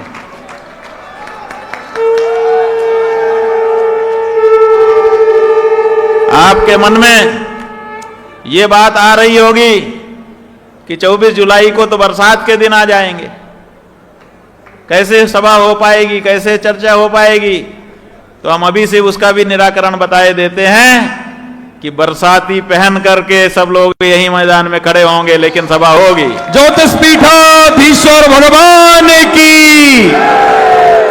बरसते पानी में हम अनुभव करेंगे कि इंद्र कुपित हुआ है, वर्षा कर रहा है, लेकिन भगवान श्री कृष्ण की उंगली लगी हुई है, हमारी रक्षा होगी।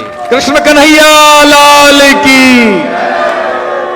और बंधुओं, उस समय फिर से गिनती हो जाएगी अपनी कि हम कितने बढ़े और कितने घटे। आप लोगों में से 24 जुलाई को यहां कौन आ रहा है? हाथ उठा के बता दो। देखो, हाथ नीचे कर लो। ये राजनीति का मंच नहीं है कि हाथ उठा दो। सचमुच अगर आना हो पक्का तभी हाथ उठाओ, नहीं तो कोई जरूरी नहीं है। कौन कौन आ रहा है? हाथ उठाओ। ठीक है, 24 जुलाई को हम लोग फिर से यहां इकट्ठा हो रहे हैं और उत्तर प्रदेश के हजारों 1,08,000 के लगभग 1,07,000 कुछ गांव हैं यहां। हम लोग 1,08,000 मान लें। जहां गांव बड़ा होगा दो मान करके काम करेंगे। और 1,08,000 गांव में हम लोगों को जाना है इसी बीच में, और जा करके जन जन से संपर्क स्थापित करना है। इसके लिए नहीं कि हमें वोट दो, इसके लिए कि लड़ाई तो लड़नी है और गौ माता के लिए वोट देना है। अब ये भी बात है कि हम कोई पार्टी नहीं बना रहे हैं और हम कोई राजनीति नहीं कर रहे हैं। राजनीति जिनको करना है वही करें। हमारा काम राजनीति करना नहीं है, हम धर्माचार्य हैं। हमारा काम जो परंपरा से है वो ये है कि अगर राजा गलत दिशा में जाए तो उसका कान पकड़ के सही रास्ता कर दे। शंकराचार्य भगवान की। इसीलिए जनता हमको महाराज कह के पुकारती है। कोई भी हमारे गांव का भी व्यक्ति सन्यास लेके आता है, कहते हैं क्या नाम हुआ? बोलता है कि कमलेश्वरानंद। तो कहते हैं कमलेश्वरानंद महाराज आ रहे हैं। उमा प्रियानंद, कहते हैं उमा प्रियानंद महाराज आ रहे हैं। जनता हमको महाराज कह देती है। क्यों कहती है? इसलिए कहती है कि वो जानती है कि अब ये राजा अगर गड़बड़ी करेगा तो ये बोलेगा, मैं तो नहीं बोल सकता। जो सदगृहस्थ हैं उनको डर रहता है कि अगर हम बोलेंगे तो हमारे पत्नी को परेशानी कर देंगे, बच्चे को परेशानी कर देंगे, घर पे बुलडोजर चढ़ा देंगे, खेत पे कब्जा करवा देंगे, झूठा मुकदमा लगा देंगे, मरवा देंगे। ये सब डर हिंदू जो गृहस्थ जनता है उसको रहता है। तो वो क्या करते हैं कि हम लोगों को भोजन देते हैं। हम लोग जब जाते हैं तो हम लोगों को जगह देते हैं कि रुक जाइए, बैठिए, खाइए, क्या बोलिए, क्या चाहिए, काहे ऐसे थोड़े फ्री में देते हैं। वो सोचते हैं कि जब राजा गड़बड़ी करेगा तो ये हमारे लिए लड़ेंगे, इनको कोई संकोच नहीं होगा। तो राजाओं के ऊपर नकेल कसने के लिए महात्माओं को हिंदू समाज ने पाला हुआ है। और हम निहंग होकर के, अभी देखिए हमारे निहंग भैया कहाँ है महाराज? बोले सो निहाल, काम करके चले गए। ऐसा भी होता है, जो वीआईपी होते हैं वो काम के बाद निकल जाते हैं। खैर, तो हम निहंग हैं। क्यों निहंग हैं? इसीलिए कि जब राजा के सामने खड़ा होने की जरूरत पड़े तो हम अपनी चिंता ना करें। अब समस्या ये है कि जैसे गृहस्थ अपने घर की चिंता करता है, अपने परिजनों की चिंता करता है, ऐसे ही अब कुछ साधु भी अपने मठ और मंदिर और अपने शिष्य की चिंता करने लगते हैं। अरे नहीं महाराज, इसके लिए नहीं है, आप घर गृहस्थी नहीं हो, मठ मंदिर जब तक है तब तक है, नहीं रहेगा तो भी आप साधु रहोगे। आप पेड़ के नीचे ज्यादा शोभायमान हो एयर कंडीशन मठ के बनस्पत, इसलिए अपनी शोभा देखिए, गनर आपकी शोभा नहीं है, अहिंसा का दंड आपकी शोभा है। हर हर महादेव। ये विकृति भी साधुओं में आ रही है, इसीलिए हम दूसरी घोषणा कर रहे हैं। पहली घोषणा आपने समझ लिया, उत्तर प्रदेश के गांव गांव की गविष्ठी यात्रा, गविष्ठी माने गोयुद्ध यात्रा। और दूसरी घोषणा यह है कि हमारे साधु समाज में विकृति आ रही, हमारे अखाड़े जो शंकराचार्य जी की सेना माने जाते हैं, उनके जो अध्यक्ष हैं, अखाड़ा परिषद के अध्यक्ष, उन्होंने खड़े होकर के वीडियो में कह दिया कि मैं शंकराचार्य के साथ नहीं हूं, मैं मुख्यमंत्री के साथ हूं। हमको भी चोट लगी।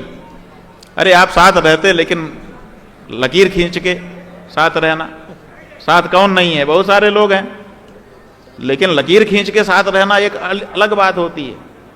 तो उन्होंने लकीर खींच दी, कह दिया अपने श्रीमुख से कि मैं शंकराचार्य के साथ नहीं, मैं तो मुख्यमंत्री के साथ हूं।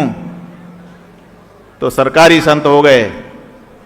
सरकारी संतों से सनातन धर्म का भला होने वाला नहीं है। अब ये जरूर बात है कि वो अखाड़ा परिषद के अध्यक्ष हैं, लेकिन उन्होंने सब अखाड़ों से मंत्रणा करके वक्तव्य दिया है कि उनका अपना व्यक्तिगत वक्तव्य है, अभी ये साफ नहीं है। इसलिए अब हम उनसे, सब अखाड़ों से चिट्ठी लिख करके पूछेंगे कि क्या आप उनके इस वक्तव्य में साथ हैं। अगर वो कहें कि साथ हैं तो उनका स्वागत करेंगे हम, क्योंकि हम यही चाहते हैं कि व्यक्ति जैसा भी हो कम से कम साफ तो रहे। इसलिए हमने उनकी बड़ी प्रशंसा की, रविंद्रपुरी जी महाराज की। हमने कहा कि कम से कम वो साफ साफ बोल तो रहा है, छुरी तो नहीं घोप रहा है हमारे पेट में कि हम आपके भी साथ हैं। कई लोग तो ऐसे भी हैं जो कहते हैं हम आपके भी साथ हैं और काम उधर भी करते दिखाई देते हैं। तो कम से कम साफ है, इसलिए हमको बड़ी प्रसन्नता होती है जब कोई स्पष्ट होता है। लेकिन उन्होंने लाइन तो खींची दी, तो इसलिए हमने सोचा कि जब अखाड़े हमारे से लाइन खींच करके प्रतिपक्ष में जा रहे हैं, सरकारी दिशा पकड़ने जा रहे हैं, तब हमको अपनी सेना अलग करनी पड़ेगी। शंकराचार्य भगवान की। इसलिए हमने यह तय किया है कि अब एक शंकराचार्य चतुरंगिणी की स्थापना हम करेंगे। हमारी चतुरंगिणी में सन्यासी होंगे एक अंग, बैरागी होंगे दूसरा अंग, उदासी होंगे तीसरा अंग, और बाकी भी जो बचे हैं वो होंगे वो चौथा अंग। शंकराचार्य चतुरंगिणी। लेकिन हमारे और उनमें अंतर क्या रहेगा? हमारे और उनके हम तो अब ज्यादा नहीं कहेंगे, उनका जो भी तरीका हो अपनी सेना को बढ़ाने का, हम उसमें कुछ नहीं बोलेंगे। लेकिन हमारी सेना में जो आना चाहेगा, जैसे ही वो आवेदन करेगा कि हम शंकराचार्य चतुरंगिणी में सम्मिलित होना चाहते हैं, सबसे पहले हम उसका पुलिस वेरिफिकेशन करवाएंगे।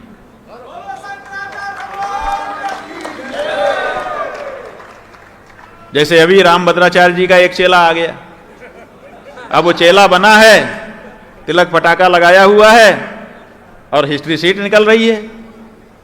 तो कल को हमारी चतुरंगिणी सेना का कोई व्यक्ति ऐसा ना निकल जाए, इसलिए हम प्रिकॉशन लेंगे और पहले उसका पुलिस वेरिफिकेशन कराएंगे और हरदम उसको सर्विलांस में रखेंगे, हरदम उसके ऊपर नजर रखेंगे कि कुछ गड़बड़ तो नहीं कर रहा है। गड़बड़ करेगा तो पूछताछ करेंगे। लेकिन अगर उसके ऊपर किसी ने आरोप लगाया तो हम उसकी तरफ से केस लड़ेंगे। हर हर महादेव। क्योंकि अभी जिस तरह से हमारे ऊपर झूठा आरोप लगा दिया गया, उसके बाद बहुत से महात्मा हमसे मिले, उन्होंने कहा कि महाराज जी जब आपको नहीं छोड़ रहे हैं तो हम क्या करें। हमारे मन में भी भय है, कोई भी झूठा आरोप लगा देगा, हमारा तो जीवन कलंकित हो जाएगा।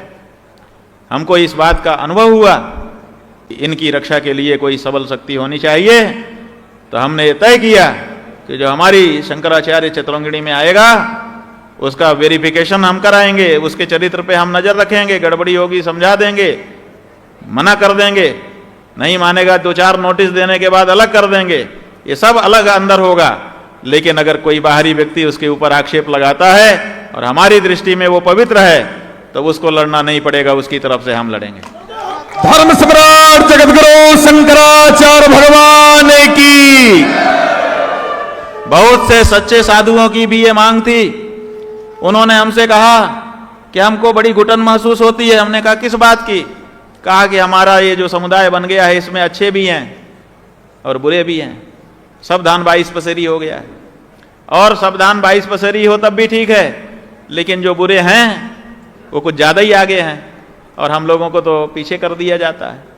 तो जो सच्चे महात्मा हैं, जो तपस्या करते हैं, जो अध्ययन करते हैं और जो शास्त्रजीवी हैं, धर्मजीवी हैं, उनको दुस्संगति में न रहना पड़े, इसके लिए उनके लिए भी कोई तो तंबू कनात, कोई तो जाजिम होना चाहिए।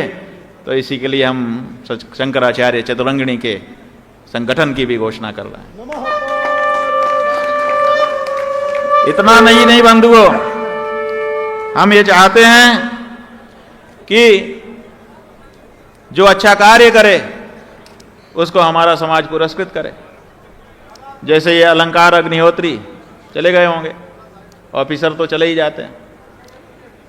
ये समस्या है कुछ लोगों में कि वो केवल चेहरा दिखाने आते हैं, जबकि पूजा का नियम यह है कि पूरी पूजा तक रहो, प्रसाद लेके जाओ, बीच में चले जाओगे तो फल नहीं मिलता है। ये प्रवृत्ति भी हम लोगों को छोड़नी है। जैसे अजय राय जी आए थे, वो कांग्रेस पार्टी के प्रदेश के अध्यक्ष हैं। हम लोग उनको इस अवसर पर बोलते, लेकिन वो बीच में ही चले गए। हम उनका स्वागत भी नहीं कर सकते हैं कि भाई चलो तुम कम से कम सब संकोच छोड़ के गाय के लिए आके बैठे। तो इस बात के लिए उनका हम अभिनंदन करते, लेकिन वो अभिनंदन कर नहीं सकते क्योंकि वो चाह चुके। अच्छा, समस्या ये है कि खुद चले जाएं, ज्यादा काम होगा। जितने लोगों को लेके आए थे उतने लोगों को भी लेके चले गए। कम से कम अपने साथ के लोगों को रोक देते कि भाई तुम लोग रहो, हमको जरा जरूरी है, जा रहे हैं। ये जो नेताओं की प्रवृत्ति है, इस पे भी सुधार की आवश्यकता है कि आप कहीं पर जाइए तो अनुभव कराइए। अच्छा, इतने लोग हैं, ठीक ठीक, तो आप उनको बताइएगा कि वो यहाँ आकर के गौ माता के लिए खड़े हुए। इसके लिए ये शंखनाद सभा उनका अभिनंदन करती है। हर हर हमें कोई गुरेज नहीं है किसी पार्टी से, और हमें कोई प्यार नहीं है किसी पार्टी से। चाहे कोई पार्टी हो, जो गाय के लिए खड़ी होगी हम उसके लिए खड़े होंगे। और हम जो जाएंगे लोगों को समझाने के लिए, तो हम ये नहीं समझाएंगे कि कांग्रेस को दो कि भाजपा को दो। हम ये समझाएंगे कि जो गौ माता के लिए शपथ पूर्वक सम्मान प्रतिष्ठा की घोषणा करे, उनकी हत्या को अपराध घोषित करने के लिए काम करने का शपथ पूर्वक वचन दे, उसको वोट दो। जो पार्टी आए, हमारे लिए क्या भाजपा और क्या कांग्रेस, हमारे लिए तो जो हमारा है, हमारी माई का है, वही हमारा भाई है। भाजपा के लिए नंबर 1 पर हमारा प्रेफरेंस हो सकता था, लेकिन वो तो अलग ही हैं। जब हम दिल्ली में गए बंधुओं, हर पार्टी के दरवाजे पे जा रहे थे, कांग्रेस के दरवाजे भी गए और दूसरी पार्टियों के दरवाजे गए। हर पार्टी का आदमी बाहर निकल के आया, कहा महाराज जी आइए अंदर। हमने कहा नहीं, अंदर नहीं आएंगे, हमको बताओ तुम गाय के साथ हो कि विरुद्ध हो, साफ करो। बोले हम कैसे कहें, हम बड़े नेता से पूछेंगे। हमने कहा ठीक है, पूछ के बताना। आज तक किसी ने बताया नहीं, हर पार्टी से हमने पूछा। लेकिन ये भाजपा पार्टी कुछ अलग ही तरह की है। जब भाजपा के ऑफिस में हम जा रहे थे तो 150 मीटर पर ही 1500 पुलिस लगा करके हमको रोक दिया। अपने कार्यालय के बाहर दरवाजे तक भी हमको जाने नहीं दिया। इसका मतलब गाय से इनको कितना परहेज है, कुछ ज्यादा ही परहेज है इनको। इसलिए ये हमारे युद्ध में सबसे सामने है। दूसरी पार्टियां हमारे युद्ध में सामने नहीं है, ऐसी बात नहीं है।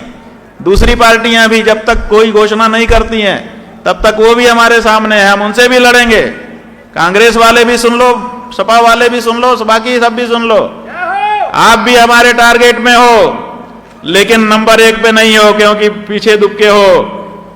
नंबर 1 पे जो आ गया वो सामने आ गया, लेकिन हमारा वही होगा जो गौ माता के लिए बिना किसी संकोच के स्पष्ट घोषणा करेगा। ये स्पष्ट घोषणा यहां से हम कर रहे हैं। शंकराचार्य भगवान की।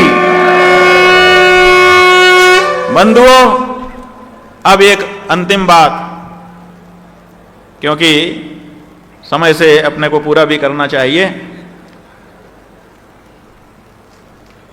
वो ये है कि कुछ साधु संत, नाम लेने की मनाही है इसलिए कह रहे हैं, कुछ साधु संत घर छोड़ करके, घर माने संसार, संसार छोड़ करके निकल गए। कहते हैं कि हम अब धर्म के मार्ग पे चले गए, अब तो हम आत्मज्ञान प्राप्त करेंगे या भगवान की शरण प्राप्त करेंगे, द्वैत अद्वैत में जैसा उनका दर्शन है उसके अनुसार। लेकिन गेरुआ कपड़ा पहनने के बाद भी, संप्रदायों का नाम और दीक्षा प्राप्त कर लेने के बाद भी, फिर वो संसार का पद संभालने के लिए जा रहे हैं। कोई प्रोफेसर बन रहा है, कई यूनिवर्सिटी में हमने देखा कि कुछ साधु जो साधु हो चुके हैं, विरक्त हो चुके हैं, वो प्रोफेसर बन रहे हैं, वेतन ले रहे हैं। कई जगह हमने देखा कि विधायक और सांसद बन रहे हैं, धर्मनिरपेक्षता की शपथ ले रहे हैं और वहां से वेतन भत्ता उठा रहे हैं। और कुछ तो मंत्री और भी मुख्यमंत्री भी बन रहे हैं। ये नहीं चलेगा, ये धर्म विरुद्ध है, शास्त्र विरुद्ध है। अगर आपको धर्म के क्षेत्र में रहना है, आप संसार छोड़ के आ गए हो, स्वागत है। आप गेरुआ हमारा कपड़ा पहनो, हमारे नाम का उपयोग करो, हमारे गोत्र का उपयोग करो, हमारा सब आपका है। लेकिन अगर वापस संसार के पद संभालने के लिए आपको जाना है, वेतन लेना है, भत्ता लेना है, तो हमारा गेरुआ उतार के कृपा करके रख दो, सादे ड्रेस में जाके ये सब करो। हर हर महादेव। और अगर आपको लगता है कि नहीं मैं गेरुआ नहीं उतार सकता, तो फिर ये सब छोड़ो जो विकृति तुम्हारे अंदर आ रही है।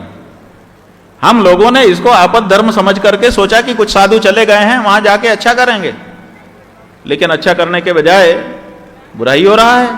इसलिए इस प्रवृत्ति को अंकुश में लाना होगा। अगर ये प्रवृत्ति चलती रही तो आने वाली हमारे साधु संतों की जो शिष्यों की पीढ़ियां हैं, वो आकर के हमारे मठ के महंत भी बन जाएंगे और घर में नौकरी भी कर लेंगे। अब जब नौकरी हो जाएगी तो छोकरी भी आ जाएगी, फिर तो विरक्त संप्रदाय ही समाप्त हो जाएगा। इसलिए सनातन धर्म की ये जो सरणी है, ये जो पवित्र जीवन है, इसको बनाए और बचाए रखने के लिए जरूरी है कि यहाँ का जो अनुशासन है वो कड़ा हो। मनमानापन की अनुमति किसी को नहीं दी जा सकती है, चाहे वो कोई हो। और बड़ा पद हमारे यहाँ मंत्री मिनिस्टर का नहीं है, बड़ा पद हमारे यहाँ अध्यात्मनिष्ठा है, धर्मनिष्ठा है। जो जितना ज्यादा धर्मनिष्ठा वाला होगा, हमारे यहाँ उसकी उतनी पूजा होगी, उसका उतना ही सम्मान होगा और उसका वो उतना ही हमारे लिए वरेण्य होगा। इसलिए आपने समझ लिया, गौ माता की रक्षा के लिए अब हमको धर्म युद्ध करना है, जिसको हमने गविष्ठी कहा है। इसके लिए उत्तर प्रदेश के गांव-गांव तक जा करके कृष्ण की भूमिका निभाते हुए लोगों के अंदर का मोह दूर करना है, ताकि वो धर्म युद्ध के लिए तैयार हों। अब जब जरूरत आए तो जैसे भगवान विष्णु बने, वो भगवान विष्णु क्यों कैसे बनेंगे? भगवान विष्णु जो है मारने के लिए ऐसे नहीं करते हैं, बाहु का उपयोग नहीं करते हैं। हम लोगों को मारना हो किसी को भी, तो उसको क्या करना पड़ेगा? शस्त्र पकड़ के ऐसे करना पड़ेगा। भगवान विष्णु ये नहीं करते हैं। भगवान विष्णु यूं है, उंगली ऊपर किए हैं, उसी में चक्र घूमता है, और चक्र जो है उसको कहना भी नहीं पड़ता। वो चक्र स्वयं में इतना समझदार है कि जब देखता है कि काम करना है तो निकल के जाता है, काम करके वापस आ जाता है कि नहीं? तो हमारे भगवान विष्णु उंगली का उपयोग करते हैं, नारायण, बद्री नारायण। तो ऐसे ही जैसे भगवान बद्री नारायण उंगली का उपयोग करते हैं, ऐसे ही आप लोगों को गौ माता की रक्षा के लिए उंगली का उपयोग करना है। शंकराचार्य भगवान की। उठा दो जरा, दिखा दो उंगली, ऐसे ऐसे घुमाओ जैसे चक्र घुमा रहे हो। अब आज से हम लोगों का यही संकेत हो गया, परिचय हो गया। हम लोग जब एक दूसरे को देखेंगे तो चक्र दिखाएंगे, ये धर्म चक्र है। एक बार फिर से अभ्यास हो जाए, वापस करो। अरे नहीं, ऐसे नहीं, वापस। मिलिट्री में एकदम नियम से होता है कानून। वापस। हाँ, अब चक्र प्रदर्शन होगा।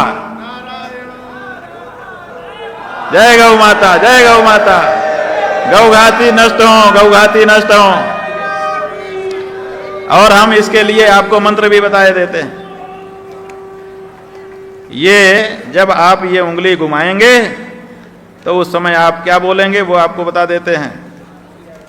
वेद मंत्र का अंश है, उसको आपको हम बता रहे हैं। अहम हनम वृत्रम गविष्ठौ। थोड़ा कठिन है, लेकिन पहले हमारा जो नाम है ना, अभी मुक्तेश्वरानंद, इसको कोई बोल ही नहीं पाता था। 1 साल तक तो हम बड़ी मुश्किल में थे, लेकिन आजकल तो एक एक पत्रकार को रट गया है, एक एक व्यक्ति को रट गया है।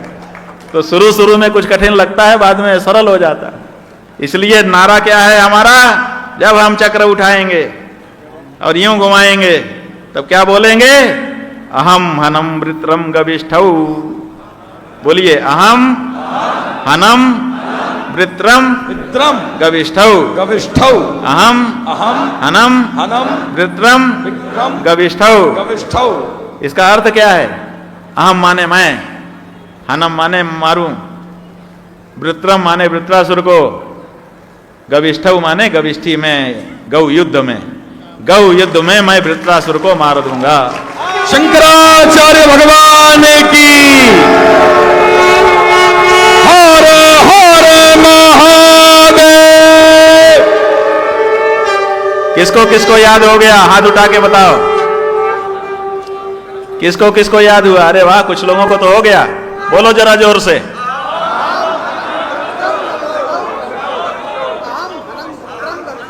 हाँ, ये महाराज जी हमारे, ये करपात्री जी महाराज के भक्त हैं, जूना अखाड़े के हैं हमारे। अहम हनम वृत्रम गविष्ठौ।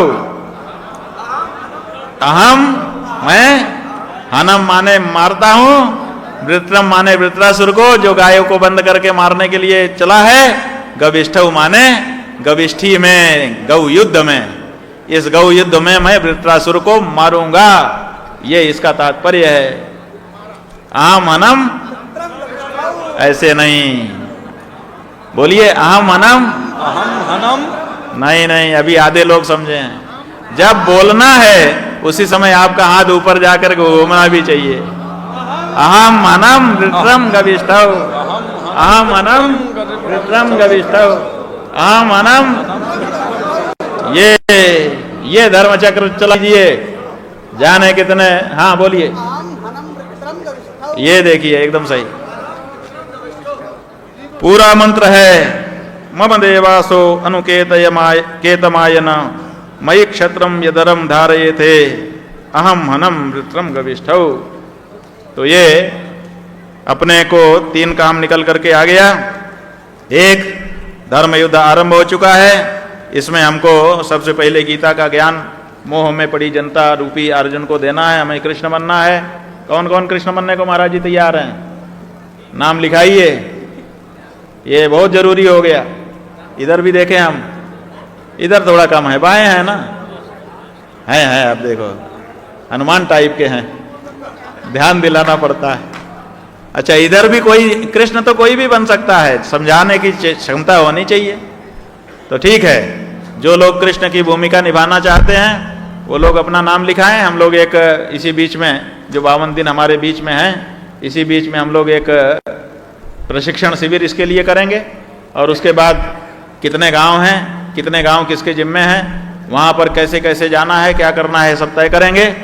और लोगों को मानसिक रूप से पक्की तरह से उनके जितने सवाल होंगे, हर सवाल का प्रामाणिक उत्तर हम लोग देंगे।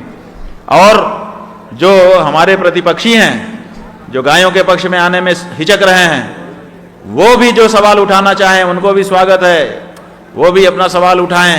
हम उनके हर तीर का जवाब अपने प्रमाण रूपी तीर से देंगे, इसलिए कोई बाधा नहीं है। मारपीट का काम अभी ना रखा जाए, पहले ज्ञान के आधार पर हम लोग बढ़ें। जब ज्ञान परिपक्व हो जाएगा उसके बाद अगर कोई कहेगा कि नहीं शस्त्र से भी युद्ध होना है, तो फिर उसके लिए भी तय करके, क्योंकि ये धर्म युद्ध है, इसमें मनमाना कुछ नहीं होता है, इसमें तय करके होता है। तो अगर प्रतिपक्षी चाहेंगे कि हम शस्त्र से युद्ध करना चाहेंगे तो उसके लिए भी हम लोग तैयार हैं। ऐसी बात धर्म सम्राट जगतगुरु शंकराचार्य भगवान की।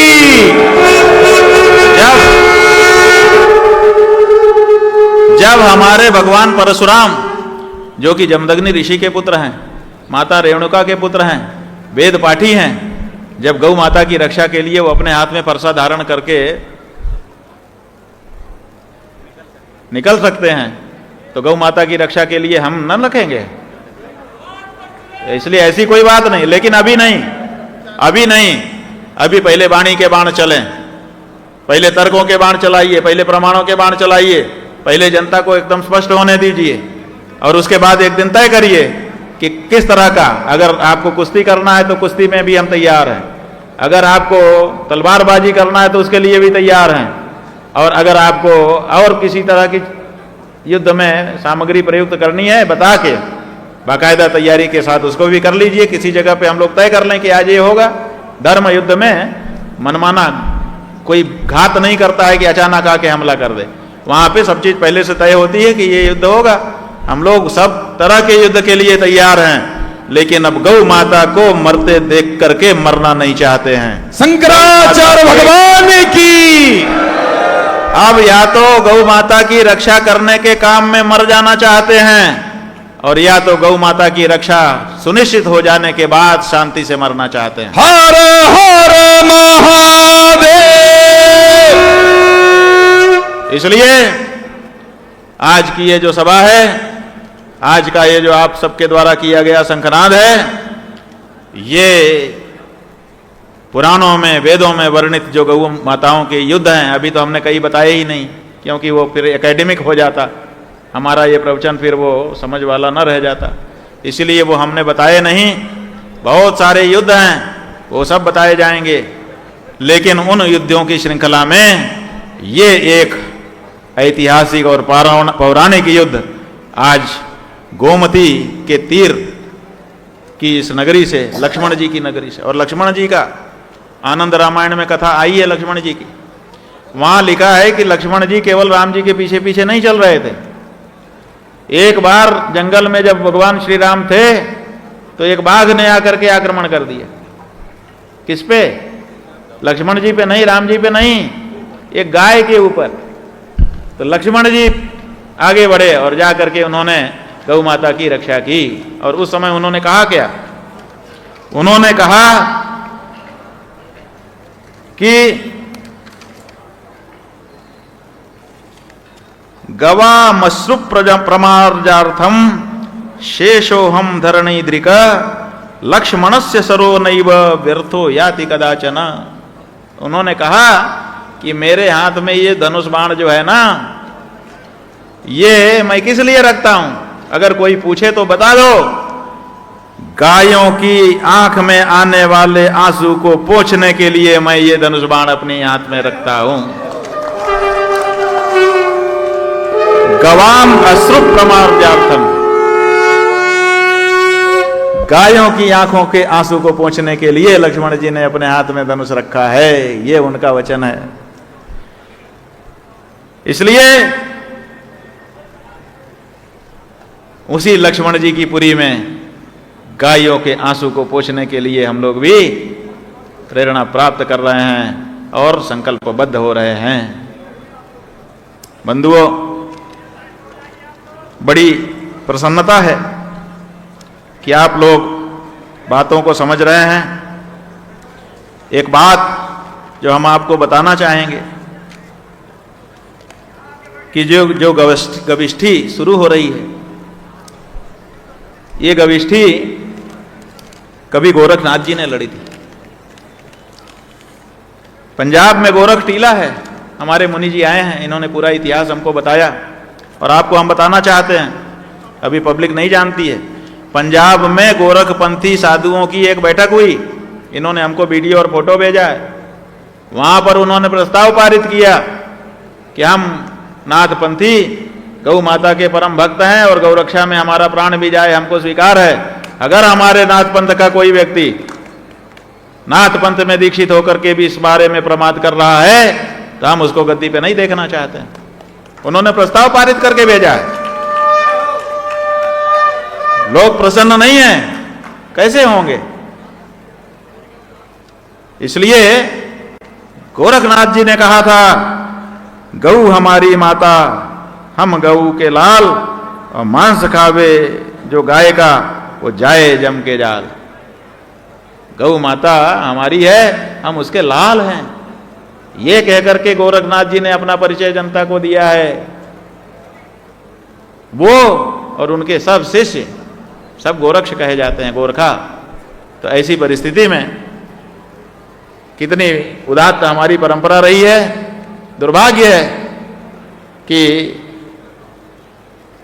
परंपराओं में कभी कभी ऐसे पुत्र और शिष्य आ जाते हैं जो सारी रोशनी अंधेरे में बदल देते हैं। लेकिन इससे निराश नहीं होना है। संप्रदाय किसी एक व्यक्ति का नहीं होता है, वो संप्रदाय सबका होता है और सब अपने गुरुओं का अनुशासन मानते हैं। कोई कोई होता है जो मनमाना हो जाता है, उसको भी समय पर नियंत्रण में ले लेना, अनुशासन में ले लेना, यही उचित नीति है। बंधुओं, ज्योतिषपीठ के शंकराचार्य के रूप में कई लोगों ने इस बीच में सवाल उठा दिया है। माघ मेला के प्रशासन ने भी जाने किसके कहने से हमसे नोटिस दे के पूछ लिया था कि आप 24 घंटे में बताइए कि आप शंकराचार्य कैसे हैं। तो हमने उनको बताया कि कोई व्यक्ति राज्यपाल, कोई व्यक्ति मुख्यमंत्री है कैसे तय होगा, कोई व्यक्ति प्रधानमंत्री है कैसे तय होगा। तो उसका उत्तर यह है कि राष्ट्रपति ने जिसको शपथ कराई हो वो प्रधानमंत्री है। कोई दावा नहीं कर सकता कि मैं प्रधानमंत्री, राष्ट्रपति के द्वारा शपथ ग्रहण कराने पर ही बनेगा, भले चुन लिया जाए। उसी तरह से राज्यपाल जब शपथ कराएगा तब कोई व्यक्ति मुख्यमंत्री हो सकता है, मनमाना नहीं हो सकता। उसी तरह से शंकराचार्य के द्वारा जो अभिषिक्त हो वो शंकराचार्य होता है। तो ज्योतिषपीठ के शंकराचार्य के रूप में 4 ही शंकराचार्य पीठ है, जिनमें से 3 पीठ बाकी है, बाकी एक का तो प्रश्न ही होता।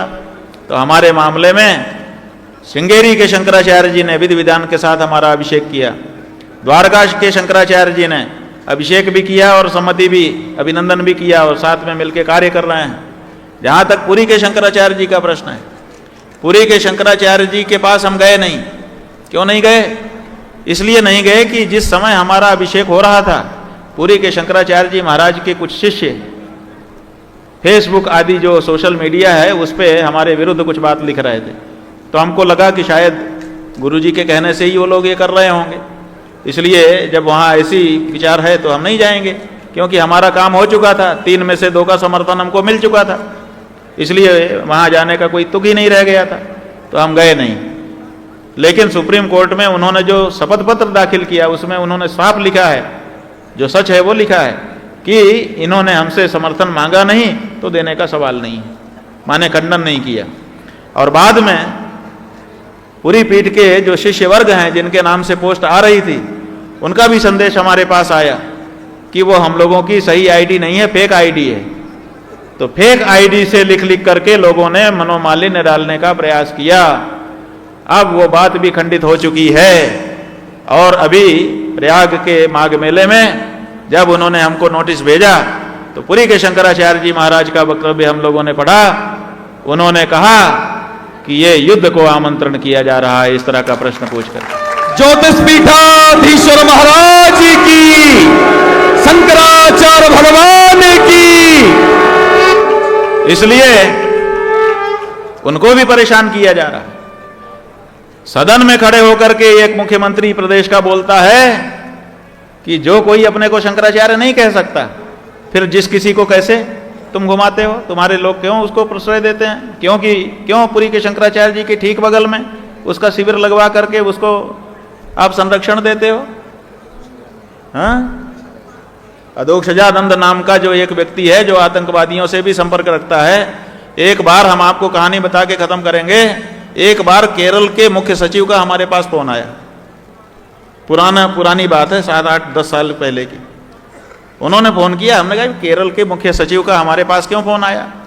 हमको लगा कि कोई फ्रॉड है, केरल का मुख्य सचिव अपने को। हमने कहा बताइए क्या बात है? बोले नहीं, हम आपसे प्रमाण जानना चाहते हैं कि पुरी के शंकराचार्य कौन है। हमने कहा पुरी के शंकराचार्य जी महाराज जी का नाम लिया कि निश्चलानंद सरस्वती जी महाराज हैं पूज्यपाद। तो उन्होंने कहा नहीं, अधोक्षजानंद जी वहां के शंकराचार्य हैं कि नहीं है, ये बताइए। हमने कहा नहीं हैं तो नहीं, लेकिन क्यों पूछ क्यों रहे हैं? बोले ऐसा है कि उनका प्रोटोकॉल आया था, तो हम बहुत शंकराचार्य जी के भक्त हैं, तो हमने सोचा कि पुरी के शंकराचार्य जी की सेवा हमारे मुख्य सचिव रहते केरल में हमको मिल रही है, तो हमने उनके लिए राज्य अतिथि का दर्जा जारी किया। इतने से भी हमको संतोष नहीं हुआ, तो केरल की सीमा में हम खुद खड़े होकर के गए कि उनका स्वागत करके हम अपने प्रदेश में लेके आएंगे। तो उनको हम लेके आ रहे थे, तो रास्ते में एक ढाबा पड़ा, ढाबे में उन्होंने गाड़ी रोक दिया और खटिया में जा करके ऑर्डर दे करके खाने लगे। मैं अपनी गाड़ी में बैठ करके देखने लगा। मैंने कहा शंकराचार्य ऐसा होता है? मेरे को शंका हो गई कि ये शंकराचार्य नहीं हो सकता। इसीलिए मैं पहले, आपको तो मैं जानता नहीं था, मैंने श्रृंगेरी में फोन किया।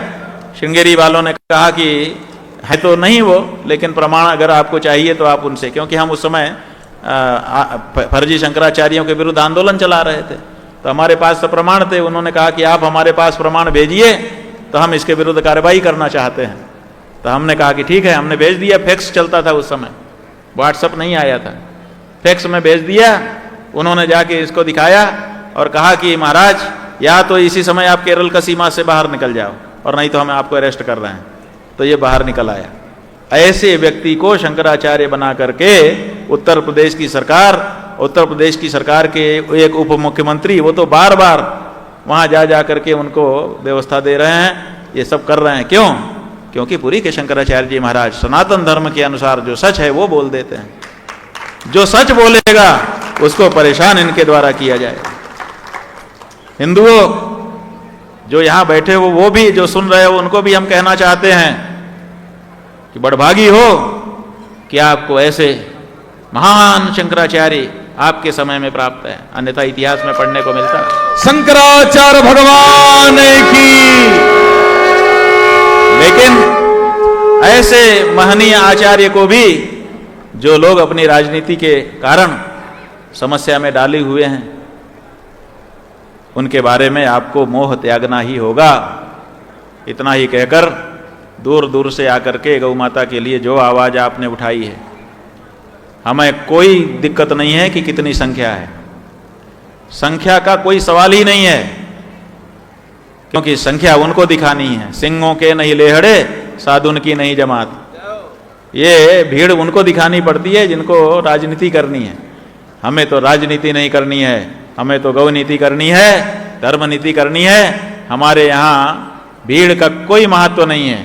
हमारे यहाँ तो सच बात का महात्म्य है, और वो सच बात यहाँ पर उपस्थित होकर के ये संत महात्मा कह रहे हैं। हिम्मत नहीं है जवाब देने की।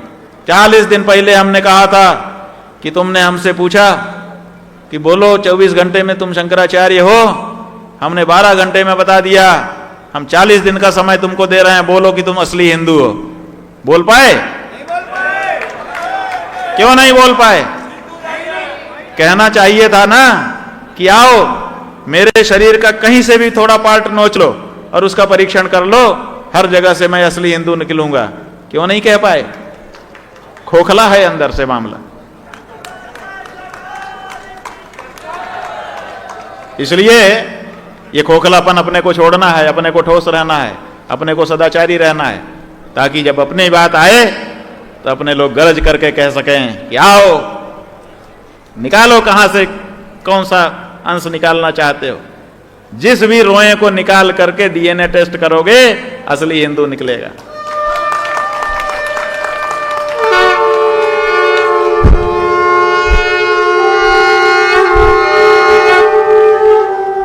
आप भी ऐसे ही बने, यही शुभकामना करते हुए यहीं पर हम आज की शंखनाद सभा को विराम दे रहे हैं। ये शंखनाद इतिहास में दर्ज हो रहा है। और चैनल के साथ जुड़ने के लिए सब्सक्राइब करें और बेल नोटिफिकेशन दबाना ना भूलें।